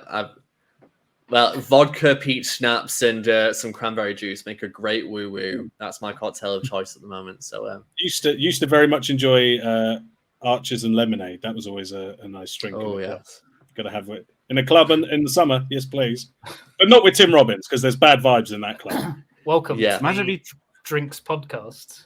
Imagine if he came to the pub. Like, didn't Ian McKellen go to the Hobbit pub or something once? Like, it's like destiny for it to happen, right? But this, I imagine the Ogilvy in the film being the guy in the pub that is still there from 9 a.m. to 9 p.m. and just not moving, just being in the corner, like with his shovel, just sort of drinking his pint, digging his hole. He says he lost everything in his family. It's because he just got absolutely battered. He didn't know where he was. I don't know where they are. I say, like, I think the performance is fine, but I just think that part of the film is like my weakest. Like, there's not. I feel like they really are. I feel like it's just kind of filling some time. Like, I think because the overall finale for me is just underwhelming anyway. It's kind of just like once Robbie leaves the film, like he really should be the source of the angst and because you've got 3 different perspectives in the characters that you've already got. Once he's gone, it's like it really feels like this character is just kind of filling a void and it feels more obvious because it's just him. It's not like they've gone somewhere and they're like, oh, there's another 4 people there, and right, we're going to spend 25 minutes with them, because I feel like that you can get that's a lot of time, for some characters to be in and to kind of like figure things out, some different backgrounds and whatnot. And because it's just him, and for me, he's not that big of an interesting character. Like, as much as good the performance is, like it doesn't make me as interesting. And then when you have the camera going on for so long, then the alien stuff for me, I didn't need to see them, especially when they look so generic. Yeah. You see like the aliens from the 50s one, and they look weird, and they've got weird colors on them, and it's like, wonderful. This is just maybe this is a follow-up to Independence Day, because this, like, they look like the aliens from Independence.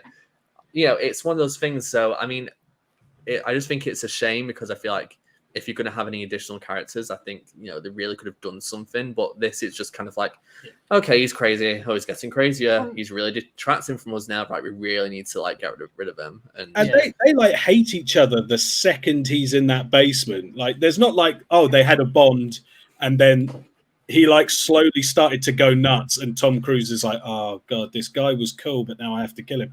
Like, and you get one particularly creepy vibe as well when he's speaking. After like 10 minutes, he's like, don't talk to my daughter without me. If you've got something to say, you talk to me. It's like, Jesus, you've only been in there 20 minutes. Like, I mean, to be fair, the line that he said, he's like, oh, if something ever happens to your dad, I'll look after you. And it's like, had they had any other conversation beforehand, that may have been like, oh, do you know what? They've created a bond. They might have been in the basement for a few days, but it's literally like the first line that he says to her. Yeah, he's like, "Hi, I'm Harlan Ogilvy, and if anything happens to your dad, don't worry." Yeah, if anything happens to your dad, wink, then don't worry. Like, it'll be fine. One of the things that I don't really like is sort of rewrites to films, but I would find it interesting had Robbie not gone over the hill, and he's the 3 of them in the basement with Ogilvy. I think that would have been more interesting. He'd have immediately been like, this guy's fucking nuts. Robbie takes the initiative to get rid of him. Complete opposite. Robbie would have been like, do you know what? I agree with him. I think. Oh yeah, they both want to fight the aliens. They'd have been like, that would have been like, oh shit, it's 2 against 2 essentially. Or Ray against them 2, and then shit.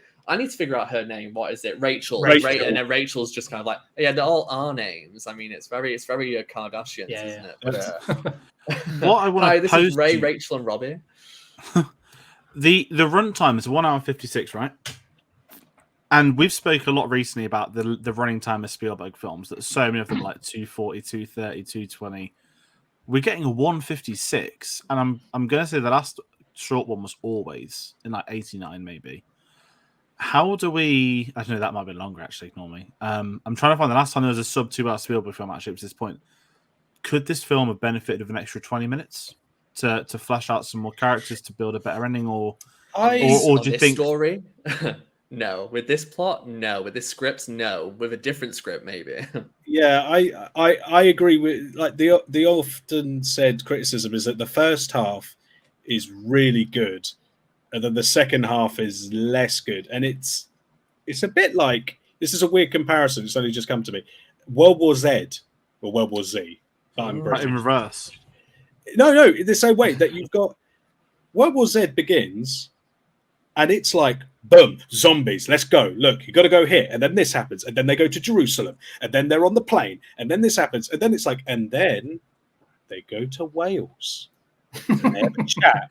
And Peter Capaldi. I liked the ending, though. I prefer I liked it, but it slows the hell down. It's like a proper action-packed movie. They're like, let's go Russia, and then let's do this, and then Jerusalem. And you got that great bit on the plane, and then it slows down for the final like 40 minutes, and you're like, well, this was like born with zombies, and now it's turned into a very quiet film. And this is the same. It's like, boom, boom, this thing happens, and then they go to the house, and the house gets fucked, and then they go to the thing, and they get carjacked, and then it's like, and then they sit in the basement, and they just have a little chat.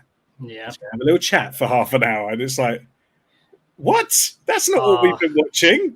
It is a bit weird. It's not been that film for an hour, and now it's turned into like a chamber piece, like literally a bit of a stage play. It is a bit weird. Yeah, I'd wholeheartedly agree there. I mean, for me, I think it would have benefited from being shorter as a film, because the second half, whilst the first half is fantastic, the second half does drag, and it does feel longer than it is.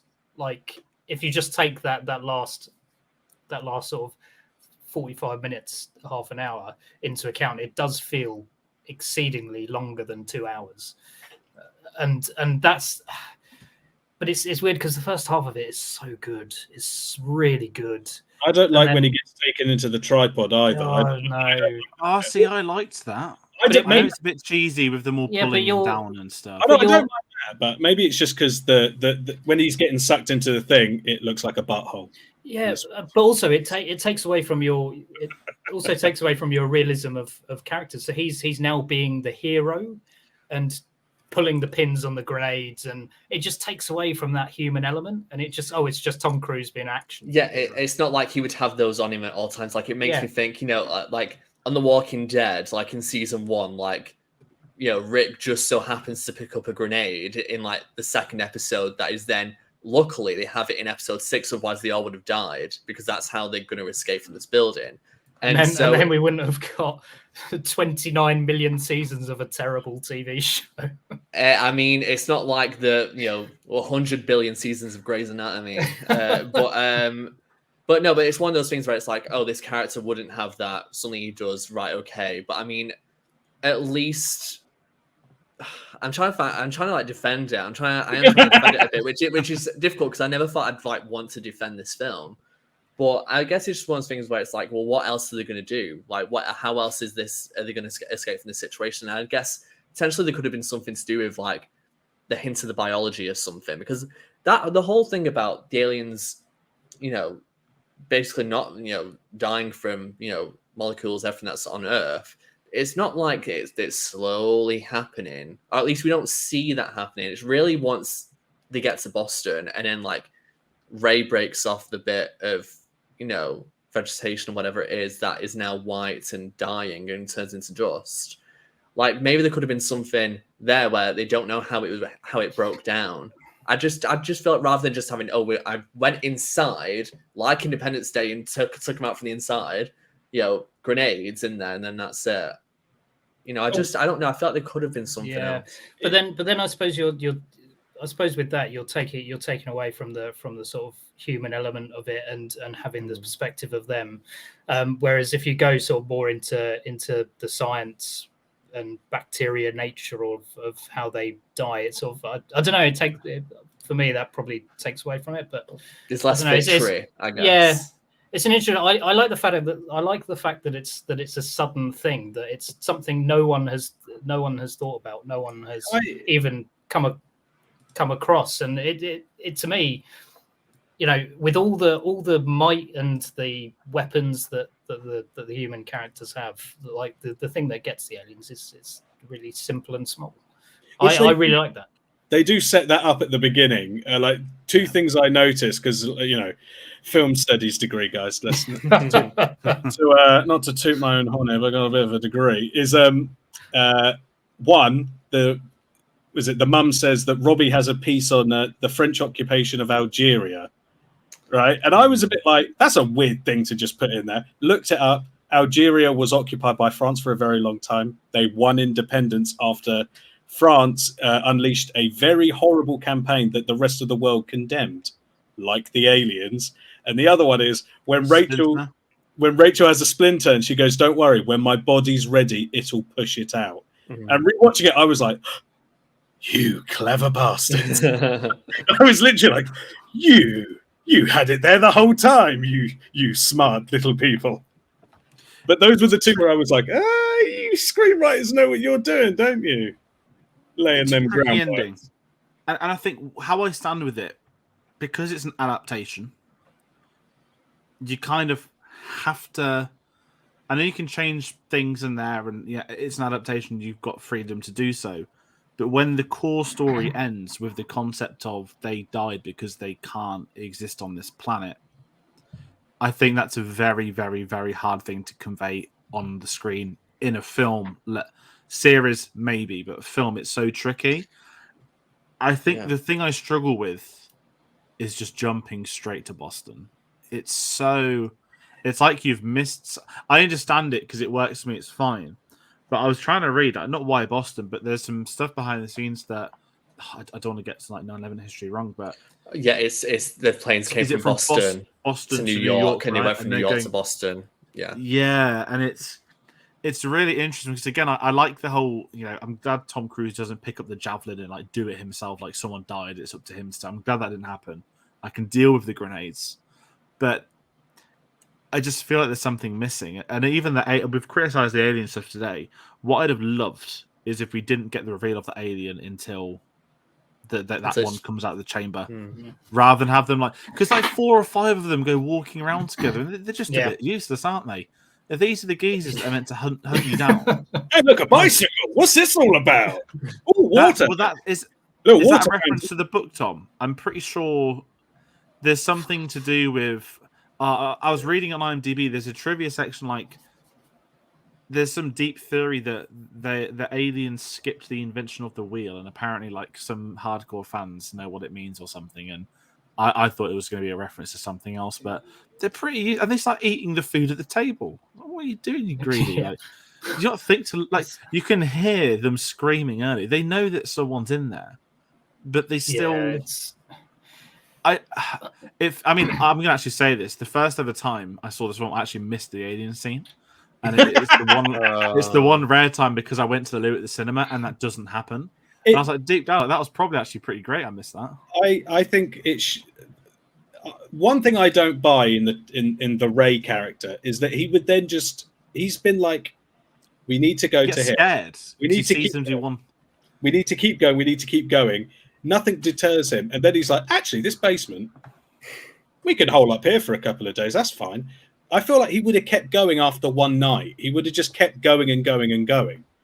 And you could have done something more interesting with the journey of him and his daughter, more bonding between them, more character stuff. And then maybe even if you wanted to show the aliens, a confrontation with an alien. Like, I know it'd be weird to see Tom Cruise wrestle an alien, but if he was like, if the alien was out there and Tom Cruise was like, you're not going to get my daughter, you dick, and then like put its head in water and it was suffocating, to kind of set that up of like, they don't know not to breathe underwater.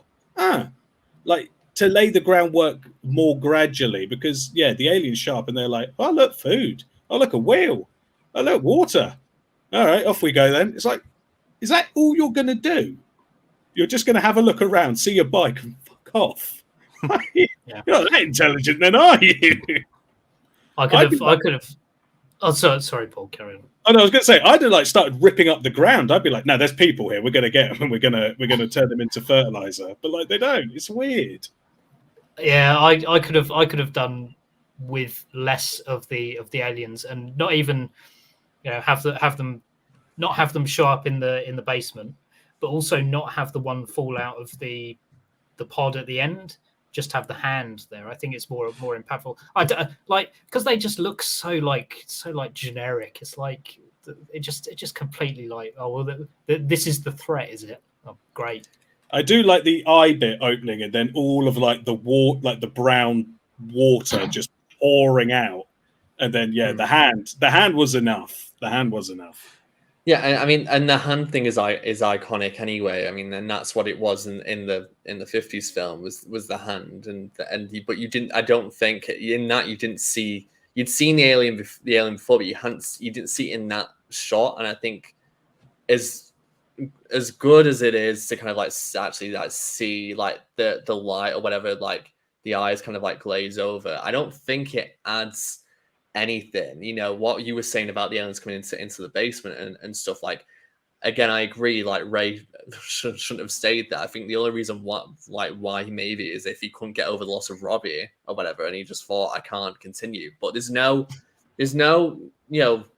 crisis within himself There's no like, oh, I can't do this or whatever. And I thought that would have been, if it was just though, even if it was just those two in the basement, no one else, you could have actually had like a, from her perspective, I really need to try because my dad is not functioning anymore because of it. And I thought there's just, that could have been perfect. And then it could have like, right, we're going to get past this, move on. You know, I read, I don't know if it was like the Wikipedia or something, but it's like Ray realizes, or they realize that that the aliens are trying to terraform the planet. I'm like, I don't think Ray is going to look out on the red stuff and be like, they're absolutely terraforming the planet to do something. It's like, I watch Star Trek, you know, The Search for Spock. I know exactly what's going on here. You know what I mean? And it's just like, what is this? And I get, you know, you will, I'm like, oh, what's this stuff? But, you know, I just think that it's just the ending. It's just a real shame that the ending is not as good because the setup is all there. Yeah. The characters are all there. Just the world that they're living in. I'm glad they get to Boston, but nothing happens in Boston apart from, oh, the shields are gone. Oh, Miranda Otto, we found her. The aliens like Boston, like they're like, oh, everything's intact. Yeah, we're gonna be also, we're gonna be careful walking around this place. Scared Mark Wahlberg's going to come for them. That's why. Yeah, like, outside the gates of got Boston, you've got like Matt Damon, Ben Affleck, and Mark Wahlberg like with crowbars. Come on, guys! These guys ain't so smart. And they start like chucking bricks like it's Spider-Man, and they're like, oh no, not these Boston thugs. Hey, look at my crucifix. Hey, you jag off. I'd have watched that. That'd have been great. Mark Wahlberg finally gets to solve 9/11, like you said. On the aliens, right? I've just had a thought. The 1950s aliens look strikingly like Hitmonlee from Pokemon. Yes, they do. They do. That's true. They're a weird cross between that. They look a little bit like... There's one of the monsters from Monsters, Inc. where it's a bit wider, and I think it's one that does actually have like loads of eyes, but it's a weird... like trust. It's because I mean the aliens in the 50s, like I think they're like kind of like a brown color, aren't they? They are. Yeah, and then they've got like a red, blue, and green. I mean, it's weird, but that's fun because it's different. It's not. They look like Zergbots based off Google Images. I remember watching the making of, and there's a bit in the original where the main woman, has her back to an alien. The alien puts its hand on her shoulder, and she turns around, and she's scared. And Spielberg was like, "Oh, I stole that and put it in E.T." The bit where I think it's Drew Barrymore's looking out a window, and E.T. puts his hand on her shoulder, and she turns around and freaks. And he was like, "Oh, I stole that." And when I met the woman on set, I was like, "I stole that bit from your movie. Did you not know?" And he's like, "Spielberg, don't admit to plagiarism." But there's the making of documentary has some great Tom Cruise moments. One of them is Spielberg's like, says that he doesn't like the bread sliding down the window, and he's like, "Is there a way to?" That annoyed me as a child. I love peanut butter. That was why I was like, such a waste. Well, there's a great bit, and he's like, "Do you think there's a way that we could maybe make it stick to the window so it doesn't slide down?" And Tom Cruise just goes, "More peanut butter," and slaps loads on. And another one is when he's confronting Robbie. There's a behind the scenes thing of them rehearsing, and he's like, "You need to tell the truth," and Tom Cruise goes, "You can't handle the truth," and then runs off. I got shocked actually because I didn't, obviously at the time, like I was like, when I wrote the thing for school, it was like, oh, and this is the guy who plays Robbie's first role. It's Justin Chatwin, and then he's gone on to like other things. And it's like I remember when I started watching the American version of Shameless, I was like, this guy looks so familiar. I was like, he is so familiar. Where's he from? Was watching Dragon Ball Evolution. No, but I was watching what. Oh, I've not seen it actually though, so I can't say it. But no, I watched War of the Worlds last night, and I was like, oh my god, it's him. And I was like, whoa, it's like 13-year-old me, like mind blown. Because obviously it's like it's like, oh, Dakota Fanning, it's all about her, but no, Justin Chatwin. I was like, okay, there's a pretty good. So I mean, it's a talented family cast you've got here. Yeah, I'm gonna play devil's advocate. I think he's pretty terrible in it. Oh, it's his first role. I don't think his character is pretty terrible as well. Oh no, he's a dickhead. He's the worst character. Like at a certain point, it's like, all right, your dad left. Get over it, man. Like Not to What be I'd say- Tony Stark in Iron Man 3, but it's like, Dad's Get leave, over- get over it. Get over your childhood trauma. There's bigger things are coming. There's giant monsters. Relax Is it about fair- calling your dad Ray, you dick. Is it fair to say Spielberg's better at like casting kids than teenagers? Is that a politer way of doing it? Maybe. Having seen Also, Ready he Player doesn't One, look- yes. I saw Ready Player One. He's better at I casting. like Ready Player One, but they're not meant to be teenagers, are they? They're all in their like mid to late 20s. Like they're fine. They're like 40 or something. I don't know. Isn't the book supposed to be really awful? Honestly, I mean, Don't we're worry, going to do it Agnes. later. The book is let's cram every reference known to mankind to the 80s, then do a story. And then Right. Spielberg took the context is okay, let's do a story and then put the references in. So the Hey, film, to me, definitely a massive improvement on the book for that. welcome to the very early Ready Player One review. I do find that there are some good like just little character bits with Robbie. I find him calling him Ray, and he's like, "Will you stop with that Ray shit? You could call me Dad or Mr. Farrier." That's good. That cracks me. Yeah. And that bit where he's rescuing, and you mentioned it before, it just cuts to Tom Cruise, and there's like a look of pride on his face. That is a nice moment.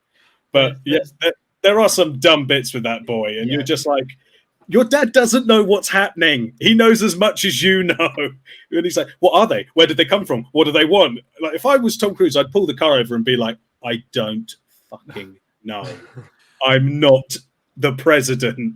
I do not know. All I know is the car works and we're going to your mum's. And when he goes, every time you don't listen to me, I'm telling your mum, I'm making a list. There is another good bit where they're pulled over and he sees the jeeps going past. He says, "We should fight them. We should go and fight them." Well, have you got and was it Ray? Oh. It's like, have you got another plan that doesn't involve your 10-year-old sister joining the army? There is great. This script's good.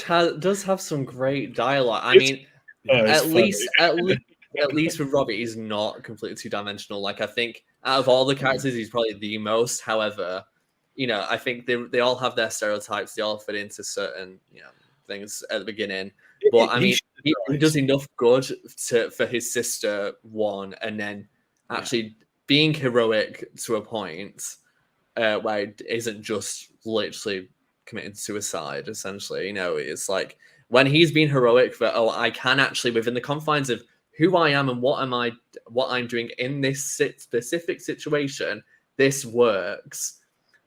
You have no weapons, you have no training, you are a teenager. That's why even when I was a teenager watching this for the first time, I was like, not me, none of these people around me in this class of 13, 14-year-old guys watching this would agree with you and go, yeah, we're going to do that. Like, what is the issue? So I think that's kind of why it's a bit annoying, because it's like, well, you know what? You signed your death warrant. Go on. So the fact that he shows up alive, it's like, how? Tell me how. Show me that.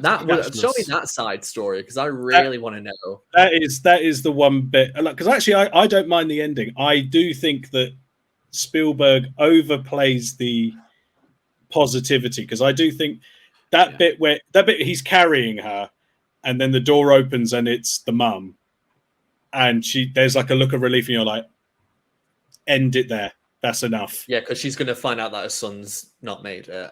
Yeah, in your mind. Like, all she has to do is she sees Ray and she sees Rachel and she doesn't see Robbie, and so she's happy. And then when she clocks, you could have a moment where there's like a look between them of him going, "I tried," and then the grandparents, fine, nice reference. Tim, fine. But yeah, when he walks out, it's like, where the fuck have you been? Did you not think to go looking for your dad and sister? You knew where they were. You left them on a hill. How did you survive the firestorm? Like, what? Can you imagine them hugging was too much as well. Imagine going to Tim like, so we stayed in your house for a night and it's been destroyed. Your gym gone. Like, he's loving that, because it's there's like Graham when he first goes downstairs, he goes, wow, like Tim's got a really nice basement, hasn't he? Like he's like making like snarky comments about Tim's house, and as well, like he's loving the fact he got. I chucked your bread at the window. eating peanut butter sandwiches. I like to imagine after the fact, because there's that bit where Robbie says you just want to go and dump us on Mum, and I like to imagine that he walks up, puts Dakota Fanning down, and just buggers off. He knows what to change in the cars to get them going, so he's done for the day. Yeah. I've got a lot of stuff to pick up with a crane when I get back. If it's still upright, there's a lot of shit I need to pick up. You reminded me actually. The one bit I do like in that house is when he gets the bread and he's like, food, sandwiches, and then he goes, "There's 2 for you. There's 2 for Robbie. There's 2 for me. That's for the house." I never understood what the house meant until like way after. And I was like, "Oh my god, that's." And in my mind, I was like, "God, that's fucking clever." Like, oh my god, like even though it's really not 3-card money downstairs, it's going to be like a sleepover, like all that stuff. But him hugging Robbie at the end, I get it. It's the reconciliation, but it's still a bit much.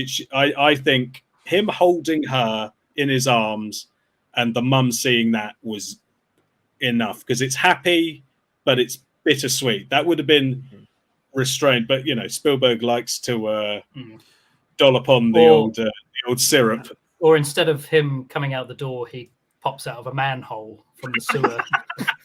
He choppers in, It'll be like Ace Ventura the Rhino that Tom Cruise can make.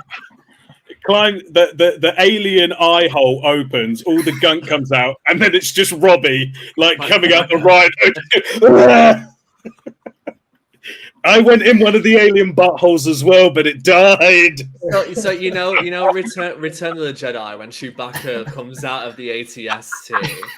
So one of the tripods comes up, and then Tom Cruise is like, "Oh my god, like we're about to die." and then Robbie comes out, he's like, "I fucking did it!" Like it's like, "All right, okay," and then that's how you end it. He climbs out of it, and he does an Ace Ventura, and he just goes, "Do not go in there." And then it plays like a mid-2000s rap song, and it's a happy ending. Speaking of happy endings, we're almost 2 hours, so we're going to fly through a bit. Let's put John Williams. How do we feel about the score? I know we're sort of moving on, but Tom, you're listening to it as we speak, so we'll jump to you in a sec. But I'm going to be blunt. I'm so ingrained with the sound effect, I didn't really notice the score. It's very it sounds a lot like a B movie, because I was listening to it, and there's when that bit I love where the oil tanker spins and crashes into the house and wipes out a whole row of houses, and Tom Cruise is doing the Tom Cruise run, and it's kind of like dun dun dun dun dun dun dun dun dun dun dun. Yeah, I was a bit like, oh, I'm into this, but I'll be honest, the score did its job, but yeah, it wasn't like memorable, but it fit the film, and I know that he did it under very pressed circumstances, because John Williams is a busy boy, and he was doing like 10 movies or something crazy, because that man does not rest. Yeah, he was busy doing Revenge of the Sith, one of the best Star Wars music. He was busy coming up with that belter of Battle of the Heroes. He had other shit to do. It is a very mid John Williams score. I've listened to it now. I think that there are hints of Star Wars in there.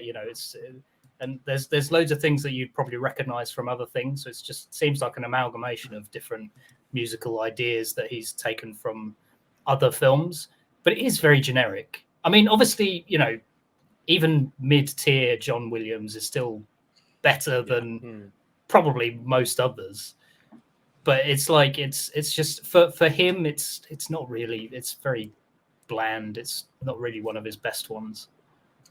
Yeah, when I watched the film last night, I was like, oh yeah, this, and oh yeah, that. Like, listen to it and remembering, some melodies and just some of the pieces of music. But even now, I'm finding it difficult to really kind of think about it. And I think that's the thing. From pretty much every John Williams film that I've seen, there's at least one track from each that I can go, oh yeah, like I know the title of it and I know how it goes.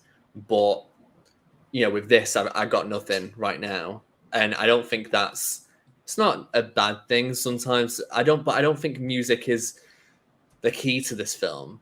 I like sometimes the music will make or break a film, and it's such a huge part of many films. But with this one, again, because it is so much more driven by kind of being in, the perspective of these characters and focusing on that and hearing what's going on around. Like the non-diegetic element of things is less important than what is actually being experienced in the shot, And so I don't mind it not being as, iconic or memorable. So much of the action has no music as well. It's like that was one thing I noticed was a lot of like the early attacks. There's not a lot of music.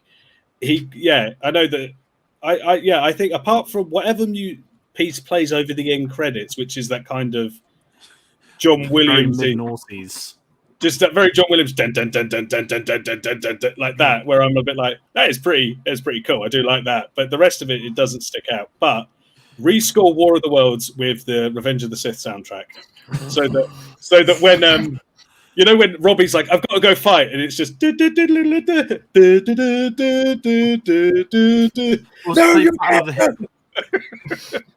play Battle of the Heroes is like he's running away from the opening scene. You could just superimpose Obi-Wan on the hill. I have the high ground, Robbie.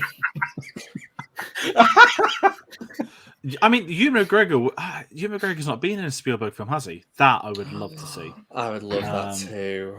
Ogilvy is basically Grievous. Ah, Ray Farrier! Your daughter will make a nice addition to my collection.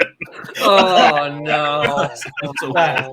Okay, let's end the video. We're done. General Grievous should be in more films. I know he's not an actor, but I feel like that voice is not used enough. Like, well, it was almost. Oh, who was it on the Gary Oldman? Yeah, and that would have been amazing. It makes sense because there was. Oh God, I'd read something before that was similar. There was like constant evolution, different. We're not talking style. Sorry, I don't want to get. I'd get stuck. One thing I want to end the Williams on, and this is what really surprised me. This was the first ever time he had to compose a score to an incomplete Spielberg film. Yeah, because he only had a set amount of 60 minutes. 60, and we didn't mention earlier. I don't want to sit on it too much because we all know the state of the VFX teams at the moment, but they had a very tight schedule. I think I don't know if it was before we went live or not. Sorry, but in 2004 the film was announced for an 2005 release, and they thought at the time it could be a couple of years. Not the VFX teams, the production studios, and they shot the big action scenes first, so the VFX teams could actually work to the deadline fairly and get it done. And part of me wonders, was it a not rush production? Was it you've got to do Munich, you've got to do Mission Impossible 3, it's got to be done by this date? I feel that is involved there. CG doesn't look bad, by the way. I'm not. This isn't like a modern Marvel thing. It looks fantastic for the mid-noughties. Yeah.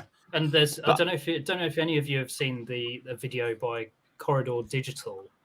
The guys over at Corridor Digital, they're sort of visual effects artists, and they react to certain to certain scenes. They did the War of the Worlds for one of them, and they were going through the destruction of the bridge and how particle effects at the time weren't up to sort of the standard. So everything had to be sort of frame by frame hand coordinated.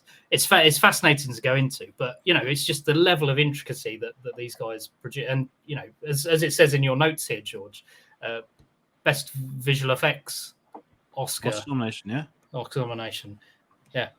Lost out to King Kong, and it was also nominated for both sound Oscars, which is I think back then sound mixing and sound editing. Yeah. Sound design and sound editing. It was always weird there was two people in it better than me. And I want to quickly jump into box office. So I'm just going to go to the legacies we always do. $605 million off 130 mil budget. Sam mentioned it perfectly earlier. Fourth highest grossing film of 2005. Pretty actually great year for film if you want to have a look back at that. A really very good year for film. And I'm the same as you, Sam. I just was very surprised. I thought King Kong would have been like top 3 of the year. I'm annoyed that Harry Potter outgrossed Star Wars. I'm not going to lie, but I've had to live with that for many a year. But interesting, it's DVD wise. We're not mentioned DVD sales. It's not something we're going to do often. But as I said, I got this at Christmas, and apparently this was the 10th highest grossing DVD of the year. Made like 170 mil or something like that. 105 mil, which if it was a June release, it was probably out in October on DVD, which is pretty impressive for a 2-month sales run. And I guess what I really want to talk about before we maybe do a favorite scenes from 5 reports, how this film is perceived today. Now we've spoke a lot about this. It's been a really good discussion so far.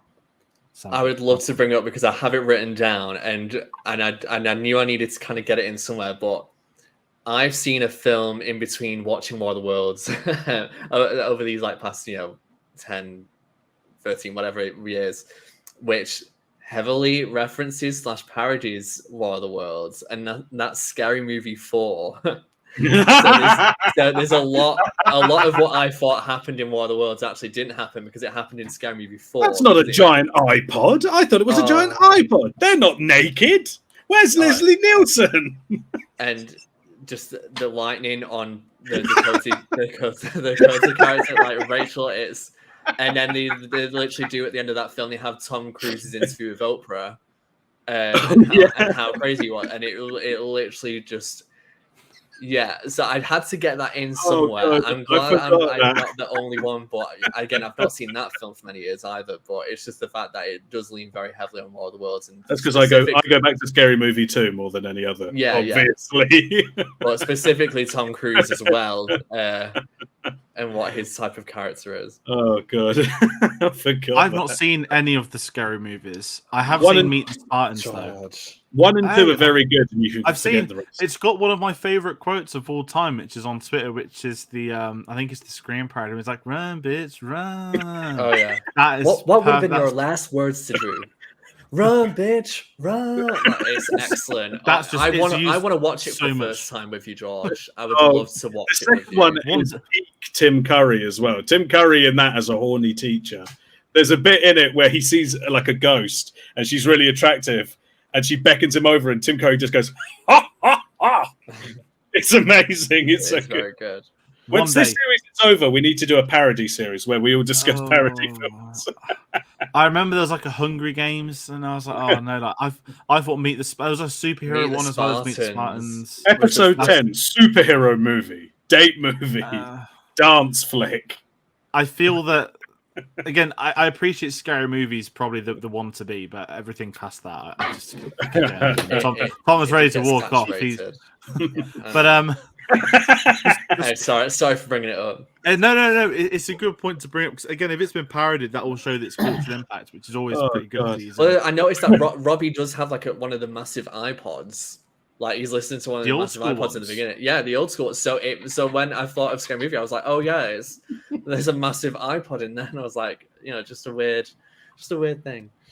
I love iPods. I can't believe they're dead now. But I was so jealous of people having iPods walking around. I got one for like my 13th birthday. It was like it wasn't the Nano, which is the little square one, but it was like it wasn't a thick one. It was just a normal one.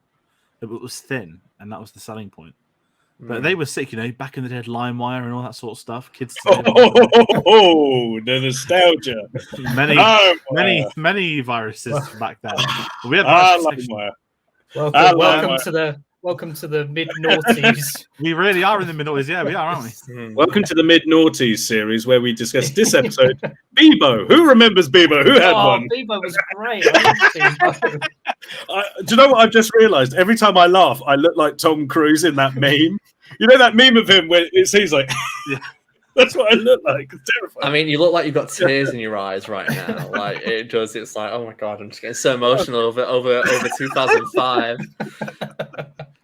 Oh god. Raw means I love you in Dinosaur. Come on, guys. Oh god. Sorry, George. Steven Spielberg. Anyway, yeah, there's a guy that definitely had an iPod. We know Tarantino didn't because he makes it abundantly clear that he records every soundtrack off his. He had a Zune. That's why, because he had a Zune. Guardians Volume 3 to put them back on the shelves. What I want to ask everyone very quickly, because it's not favorite scene. This film, I don't want to say it's had a bashing over this. I feel when this film came out, it was loved, and I feel that in the tens, it's had this rare thing where it gets battered online, as a lot of films did in the tens. And I felt that over the last 2-3 years, it's been, I don't want to say resurgence because this film has a good rep anyway. How do we feel with the general consensus of this film? Maybe not our thoughts, but culturally, I think it's an interesting one, right? I'm in this zone where I never really understood why so many people disliked it. I get criticisms of it, but some people make out this is crap, and I'm just like, it's not.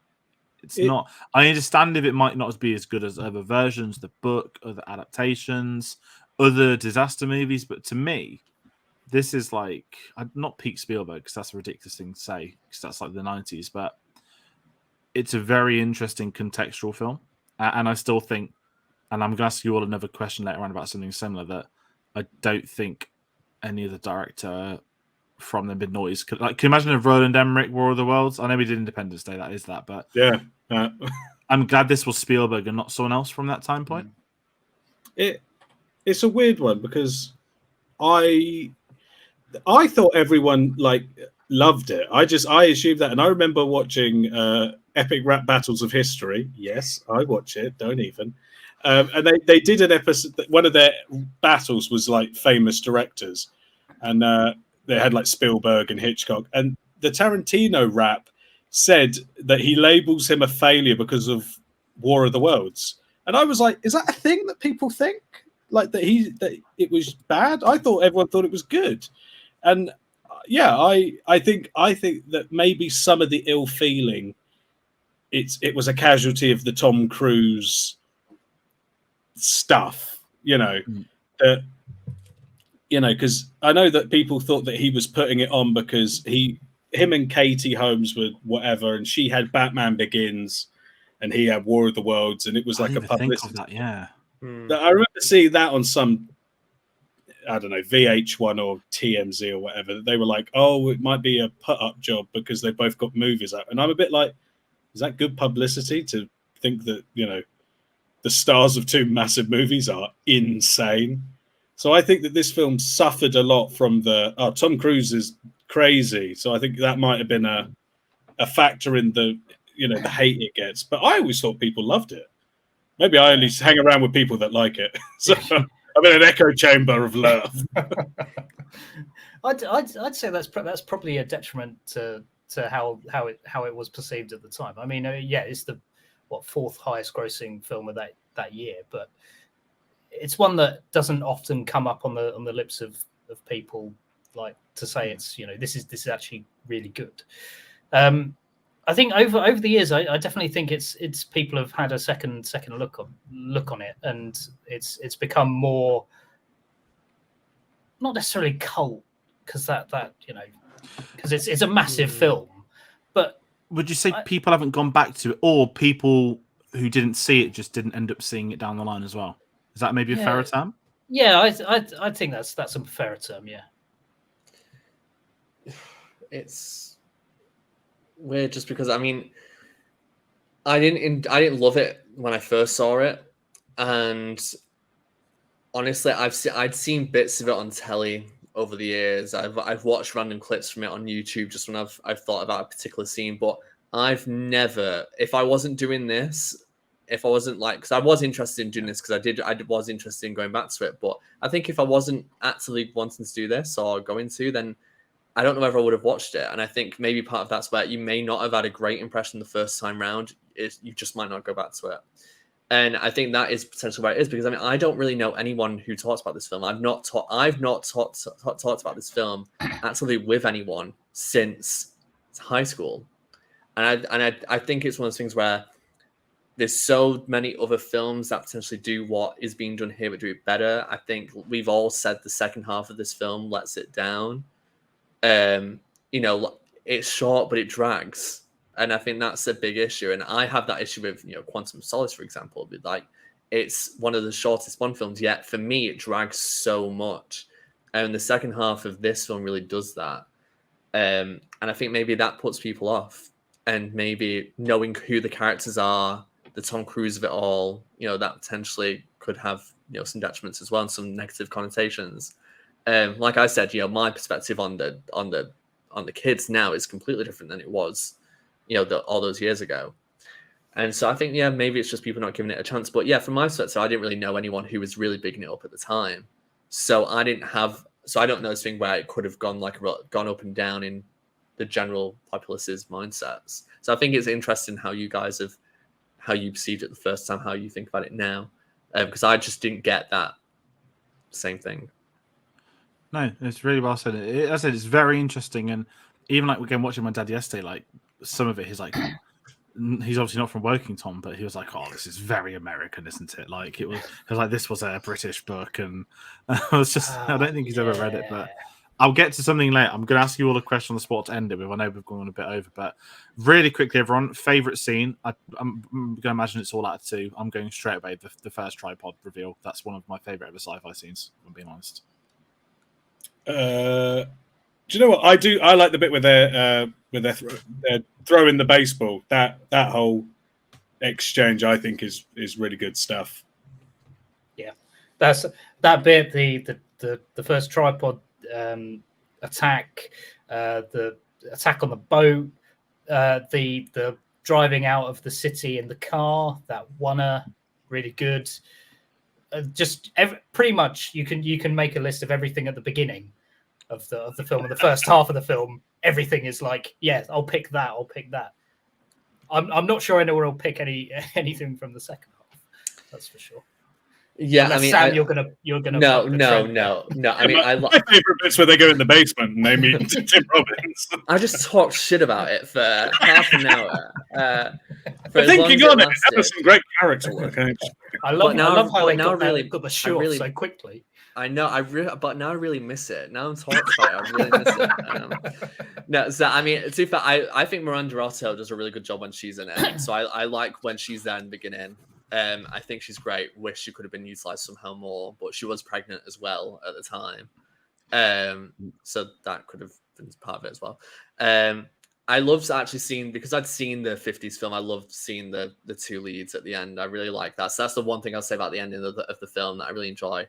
But then also, I think the dock scene, everything leading up to it, seeing Chessie from The Parent Trap, aka Cheryl, aka Anastasia, aka Jennifer Coolidge. Yeah, Lisa Ann Walter. I love her. Wish she had more time in it. Just think it really sucks. It's a real thing to put her in the film and then just take her out. But I like the whole, they're going to get to safety. Oh, they've lost some people. It's okay. Suddenly, there's a massive. Oh, there's one under the boat. There's one under the boat. That's it. This is it. And then I didn't speak about it, but it's kind of like horrific. You see these people trapped in the cars in the water, and it's just like, oh god, you're like done. You cannot. It's really should have got out bad. the car on the bloody ferry then. How did they get the car onto the thing? I thought all the cars stopped. Why would they let the cars on though? They might have already been there, but why would they let? Yeah, the I think cars they on? were the That was my initial ones. logic. I don't know, but either way, I just think that scene is really well done. And then you get that kind of wide shot of that whole area where they'd been, and the ferry had gone literally about 20 meters or something. And it barely left the dock, and then that happened. It's just, it's just one of those things where it's like something that's so inescapable. And that's what a lot of this film, it feels like it's inescapable. There's no chance, nothing's going to work. And I think that scene's kind of like the whole personification of it. Excellent. And sort of following on from that, I'm heading into final thoughts. It's interesting on this. It's really fun to revisit. And I said it's really nice to watch with my dad purely because, again, seeing I was younger, cinema, 9th birthday, I've got a lot of memories. This being the first Spielberg film in the cinema as well. And it kind of, we were talking during that tripod scene as well. He kind of said, you can tell this is a film designed for the big screen. Listen, they're not going to re-release it, but we're getting E.T. in a few weeks, Jaws in a few weeks, the IMAXs. Obviously, where the world's not got that appeal, I guess. But it did make me think cinematically, I think it's a fantastic film to see in a cinema. If the chance ever came, I'd snap to go and watch it again. Yes, there's a lot of Spielberg films I've never had the chance to see at a cinema, but this would be really cool on the big screen. But aside from that, I really enjoyed this. Okay, I've got nostalgic connections to it, but I'm with it. I'm with the story and the things I don't think. I haven't disliked the things that don't with you guys as much as you all. That sounds really weird. But I'm 100% behind some of the issues with it because I think certainly the ending, it just jumps too extreme at moments. And I know Spielberg has gone on to criticize the ending, saying we just couldn't end it. And at the same time, I see, well, it's how it ends in the book, and I guess there's no real way to demonstrate that across 2 hours. So I really like this film. Is it going to be in my top 10? Maybe. We'll find out at the end of the year. Because am I going to do a Bond and put The World's Enough in rock 10th place for nostalgic reasons? Maybe. Who knows? I want this on the board. So yeah, I don't know. I really want to revisit I say revisit. I really want to watch the 1953 one now. I think that'd make for an excellent companion piece. Just thinking that aloud on the spot. So yeah, maybe I should come down to Woking, Tom, and go for a beer. Find a tripod. Get all War of the Worlds up, and I then it mean, happened for real. I'll be honest. The common, I've seen a photo. It's the- just literally like a random yeah, statue. are the only landmarks in Woking that you're going. You're to just likely waving to the see. flag for its worldwide appeal. Yeah. Tom was on the tourist duty for us all. Yeah. Yeah. Oh dear. Paul, final thoughts. I still like this film, and I like, that first half I still like, and I think the goodwill I have in the first half carries me through the second half. I think it marked the last time Tom Cruise was like on his A game of acting and movie star at the same time, as opposed to one or the. Well, he doesn't really act anymore; he just does movie star. I think it holds up, and I think that the 9/11 stuff, I still think it's like that's only like 4. Well, they shot it 3 years after 9/11. You're like, God, they really went for it. You know, at times I forget it's like a 12 film because it feels like a 15. It feels like a violent, scary film. Which might also have part of the legacy is that it just scared kids. Because there's still bits of it that freak me out, but I still love it. Yeah. First thing I'm going to say is a bit of a history lesson, I guess, is you could call it history with Tom. Here we go. So for someone that lived in Woking for only 1 year of their life, H.G. Wells is significantly revered around the area. I'm trying to seriously. All of that for 1 year's worth. He lived here 1895 to 1896, but in that time he wrote War of the Worlds. I think it was Time Machine, The Island of Dr. Moreau, and I've read. Things. That's the only H.G. Wells I've read. He was just hated going here. outside so much. He wrote loads of books in Woking. Yeah, exactly. But I mean, it echoes that he's very, like, for someone that lived here for 1 year, it's like he's very revered. It's like it's a tiny portion of his life. Like, come on, Woking. What you I wonder if in 150 years I'll have a statue at Gerrard's Cross for the. Maybe you will. But okay, so coming in from a book perspective as well. One of the things that I absolutely hate about adaptions of War of the Worlds, or the War of the Worlds, to get the correct name, is that adaptions that try and adapt the book set in the 1800s fail because they try and do something massively different with it. Whereas what I think Spielberg really gets is the essence, and the fact that it's a post 9/11 movie set in the modern day is very much in the film's favor. And as an adaptation, you're adapting something to the modern age. You're taking its core, you're taking its essence, but changing it for modern perspectives, modern times. I think that's what works for adaptations, modern day adaptations of War of the Worlds, but specifically as well, other adaptations. Whereas other things like the BBC stuff was absolutely dreadful because they just tried to make it so radically different, and it was just, this is nonsense. Whereas you're taking something, plopping it in a modern day setting, and it works. It just works.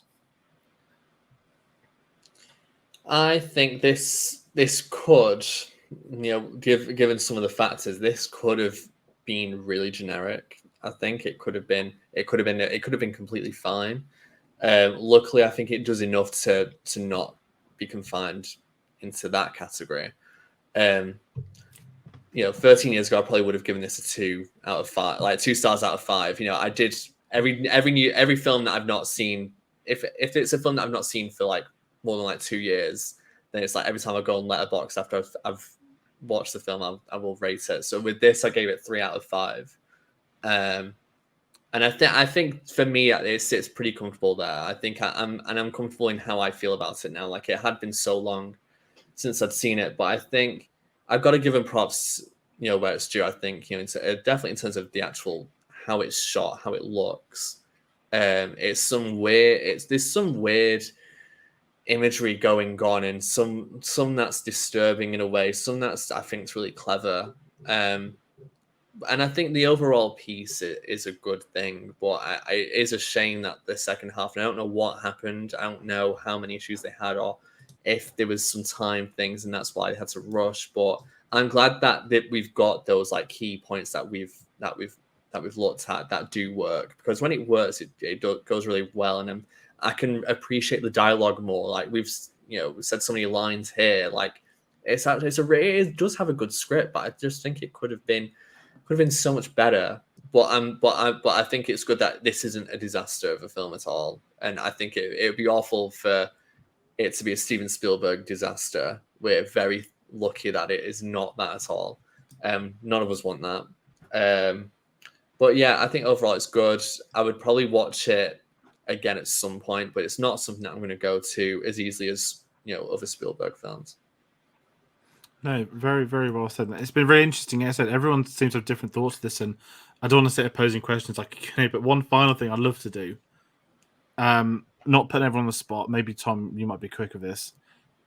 If there was a remake, and I say a remake, if there was a new adaptation, because I've been thinking this, I'm not going to just say no because I want to say that anyway, but if somebody was to adapt the book set in the 1800s, unlike the BBC, done as a film, with an author like a Spielberg who would have not just his own stamp, but clearly be able to handle the subject matter, is that something we think, A, we'd want to see, and B, the audience could see? Or do we think this could be another generation's definitive War of the Worlds? There won't be another one. I know it's a very random, it's hypothesis, but I would love to see a filmmaker give this a go, set in the period. Yeah. And I think nowadays the tech is here to have the combo of that CGI and to build sets from that era, if that makes any sense at all. Yeah, I'd be interested Nolan. I'd be interested to see it. I'd quite like to see like a Gareth Edwards do it. That's exactly what I was thinking. Right? Because the Godzilla of it all as well, like monsters and Godzilla, I reckon he'd be pretty good. Or maybe John Krasinski, because I like what he did with A Quiet Place, and then he put his wife in it because she's English, and I like watching Emily Blunt in movies. I think she's good. So one of those, I reckon you could do it. There could be a good book accurate version for the big screen, and one of those two would probably do a good job of it, I think. I've got a couple of names. So if we're going sort of Hollywood director, I'd really like to see a Denis Villeneuve adaptation of it. I think he'd be really good at this. But if we're going with keeping it in-house, sort of the British Isles, go Brexit. Just clarify, you're joking. Yeah, that's why the Martians leave, because leave means leave. Oh, God. I am joking, but I'm not really. So if we're keeping it in house, Danny Boyle, I think would be a really good choice. Good soundtrack as well, probably. Yeah, probably wouldn't get Daniel Craig then. I'd like to see how bonkers Ridley Scott would make this. Yeah, because he'd be waving the not, script in front of Adam Driver again. Yeah. Just sign it, just do it. it would not be a, like as an option. It would be just completely just a mess, but it would just be really bonkers. I reckon. I'd love to see his it. press tour. What do you think of Spielberg? I don't care. Didn't watch it. That's probably what I say. But no, it's an interesting one because I think it's such an iconic book, and actually, I was checking. It is in the public domain now. The whole all of his works are in the public domain. Actually, I would be very surprised if at some point in the next 10, 15 years, I don't want to predict the future, but I think this is something that happened that BBC one failed. I remember. I think my job worked on that. That's how little I paid attention to it when we were working on it then.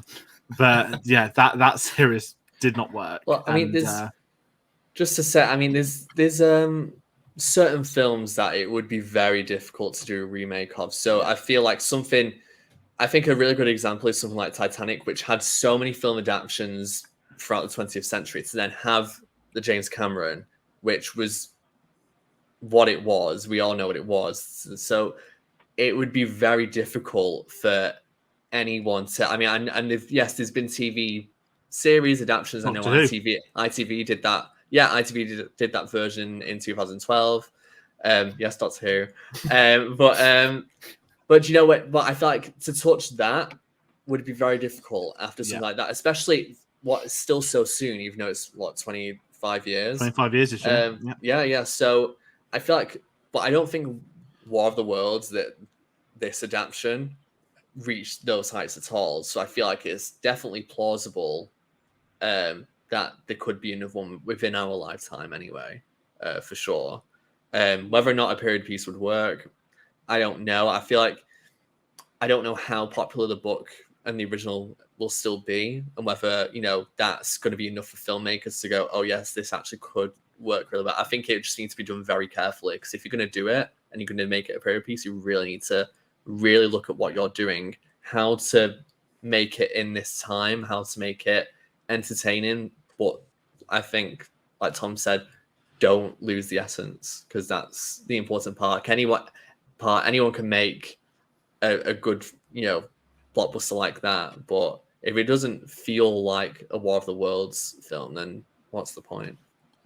IMAX cameras, cinematic, and that's just the difference of TV versus film. For being honest, I don't think it ever had a chance as a low budget. Well, it wasn't low budget, but a BBC drama wasn't going to be able to compete. HBO, different conversation. Sorry, I'm just going back to that. Sorry, we've got on for like 2.5 hours. Well, no, it's fine, because still got this has been. It's fine. I've still got, like, I just remember in the from the BBC. Robert Carlyle. They do. Yeah, like, Robert Carlyle was Ogilvy. Yeah, they jump forward in time to like post-apocalyptic 1800s, and it's like they're all living in the desert. It's fucking weird. It's just so bad. But they had such a good lead actor in Rafe Spall, because he's so good in everything. But also, if we're still going with directors, Ken Loach, adaptation of War of the Worlds, he'd make it very anti-establishment, and every opportunity, fuck the Tories. Give it to Mike Lee, and it's just Jim Broadbent in a room with Timothy Spall talking about what they had for lunch. Oh my goodness!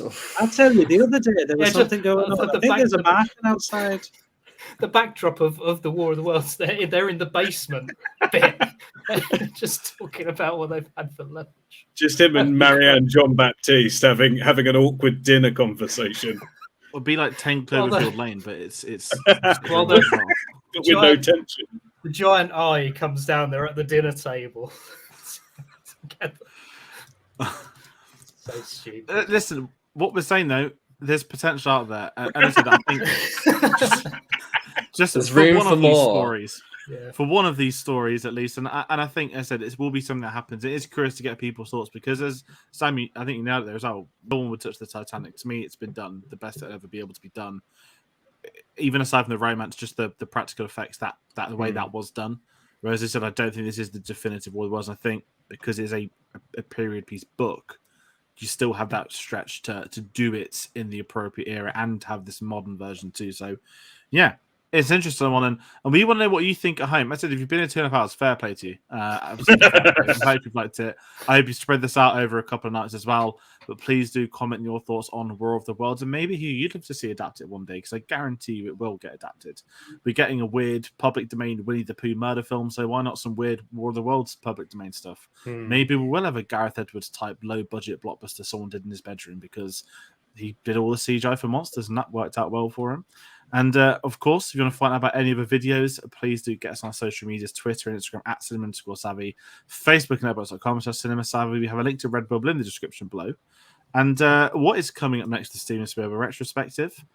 We have Munich. That's going to be coming out next Tuesday, the 13th of September. And just looking ahead down the line from Munich, we also have Indiana Jones and the Kingdom of the Crystal Skull. The Adventures of Tintin. And Warhorse has made the board. We are 4 weeks away from Warhorse. It's scaring me, because that means we are firmly in the 2010s, which this series is flying by now. So post Munich, that's a tough stretch after Munich of. It's fine. It's fine. There's some good ones there. Movies.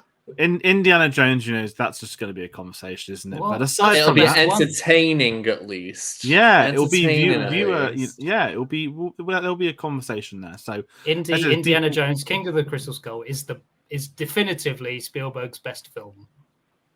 I'm pretty sure. Well, at least we know what won't be in the top 10. So it's only not there. What War of the Worlds? I was actually thinking more along the lines of I don't like Tintin. I think I've not seen it, to be fair. That'll be a new one for me. And then we've got some heavy ones coming way down the line. Tintin is bad, except for Andy Serkis as Captain Haddock, which is possibly the greatest piece of casting I have since Glenn Close played Cruella de Vil. Like, when they said, "Oh, Andy Serkis will be Captain Haddock," I was like, "Oh, that is good. That's good casting." And then I was like, "Oh, the film's crap." Well, I'll find out in a few weeks. Don't worry. That we've had a few people request this. It is. I like the visual effects, motion capture, so I'm more interested for the behind the scenes. But aside from that, we have everyone's social. So Paul, Twitter @PaulKleinYo with 2 O's. I'm not going to do the why should people follow you, but what are you up to for them to click that follow button and see what else you're working on? Absolute nonsense all the time. I just started a TikTok, Paul Kleinyo with 1 O, because I'm inconsistent. And that is where I give reviews of stuff, and Letterboxd is Paul Kleinyo with 1 O. Really, I should make one of them 3 O's and just be really inconsistent. But I give reviews, opinions. A lot of the time, it's filled with my childhood nostalgia and me going, "Whatever happened to such and such from such and such?" And waxing lyrical about who I fancy from mid-2000s films like Coyote Ugly. Masterpiece. I don't know why you're laughing. It's amazing. I've not seen it in so long, but apparently I was obsessed with it as a child. So I need Can't to Fight the revisit. Moonlight is a legitimately great song and should have won an Oscar. That's all I'm going to say. And Tom, Twitter @Films and Beer. What are you up to? Obviously, we're pre-recording this many weeks ahead. But Yes. Is there more than Twitter they can find you on now? Yeah, so I am now on the YouTubes, as the kids call it. Making them vids, getting them views. This is where they all unsubscribe. But no, I'm essentially the YouTube channel is an extension of the blog I made during lockdown. I'm looking to get up reviews reviews of films, TV shows, things that I've watched during the week, but also monthly retrospectives going more in depth into behind the scenes, what I think, themes and all sorts. So the first one coming out, fingers crossed, when you finally watch this video, the first video would have been out. But if it's not out, it will be out soon. And Sam @Samar_1995. I always remember the Twitter feed. You've been on a few Bond stuff recently. Yeah, I've done a few things. I've taken a break from I've done articles for License to Queer, but I've had a break over the summer. But hopefully, I'll be getting back onto writing some more articles for that. I've been on the Really 007 podcast talking about Bond. I've been going on to all the Bond screenings that have been going on. So I've watched everything from Dr. No to, as the time of this recording, Tomorrow Never Dies. So that's 17 out of 17. 18 out of 18, sorry. So I've just got 2 Brosnans and 5 Craigs to go, although I might actually have to miss No Time to Die because of Bond events in London. But, I've seen that 3 times at the cinema last year, so it's okay. But, I'll be down in London in October doing some BFI events in the Royal Albert Hall, as well as the Last Cue the Music, so I'll probably be tweeting and stuff about that. And then hopefully, unless me and George get into a massive argument, I should be on for Andor when that comes out, so which I'm very, very excited about. We had a look at the trailer the other week and talked about it with Dave. So so there's some exciting stuff to come. Looking forward to relaxing the rest of the summer and then getting down to some work. Definitely. And everyone, if you're a fan of Andor, this is the channel to be. By the time this video goes up, we'll be 2 weeks away. There is going to be and/or videos before the series goes up. More details nearer the time, but sorry, George, and/or what? I get it. Yes, they should have just called the series. They should have just called it Cassian because I keep getting frustrated by the same.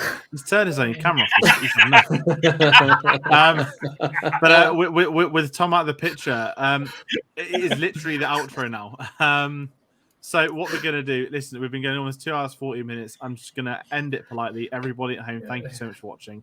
Thank you for you two to keep me entertained. It's been a very, very, very long Wednesday evening recording this. And it's been a lot of fun. And it's been great. I've work in 5 minutes, George. It's 8 a.m. What are we doing? Well, next up we'll be like watching like a 3-hour film. Who knows? Maybe we forgot to hit record. We have to start again. Oh, crap. Everyone remember what you said.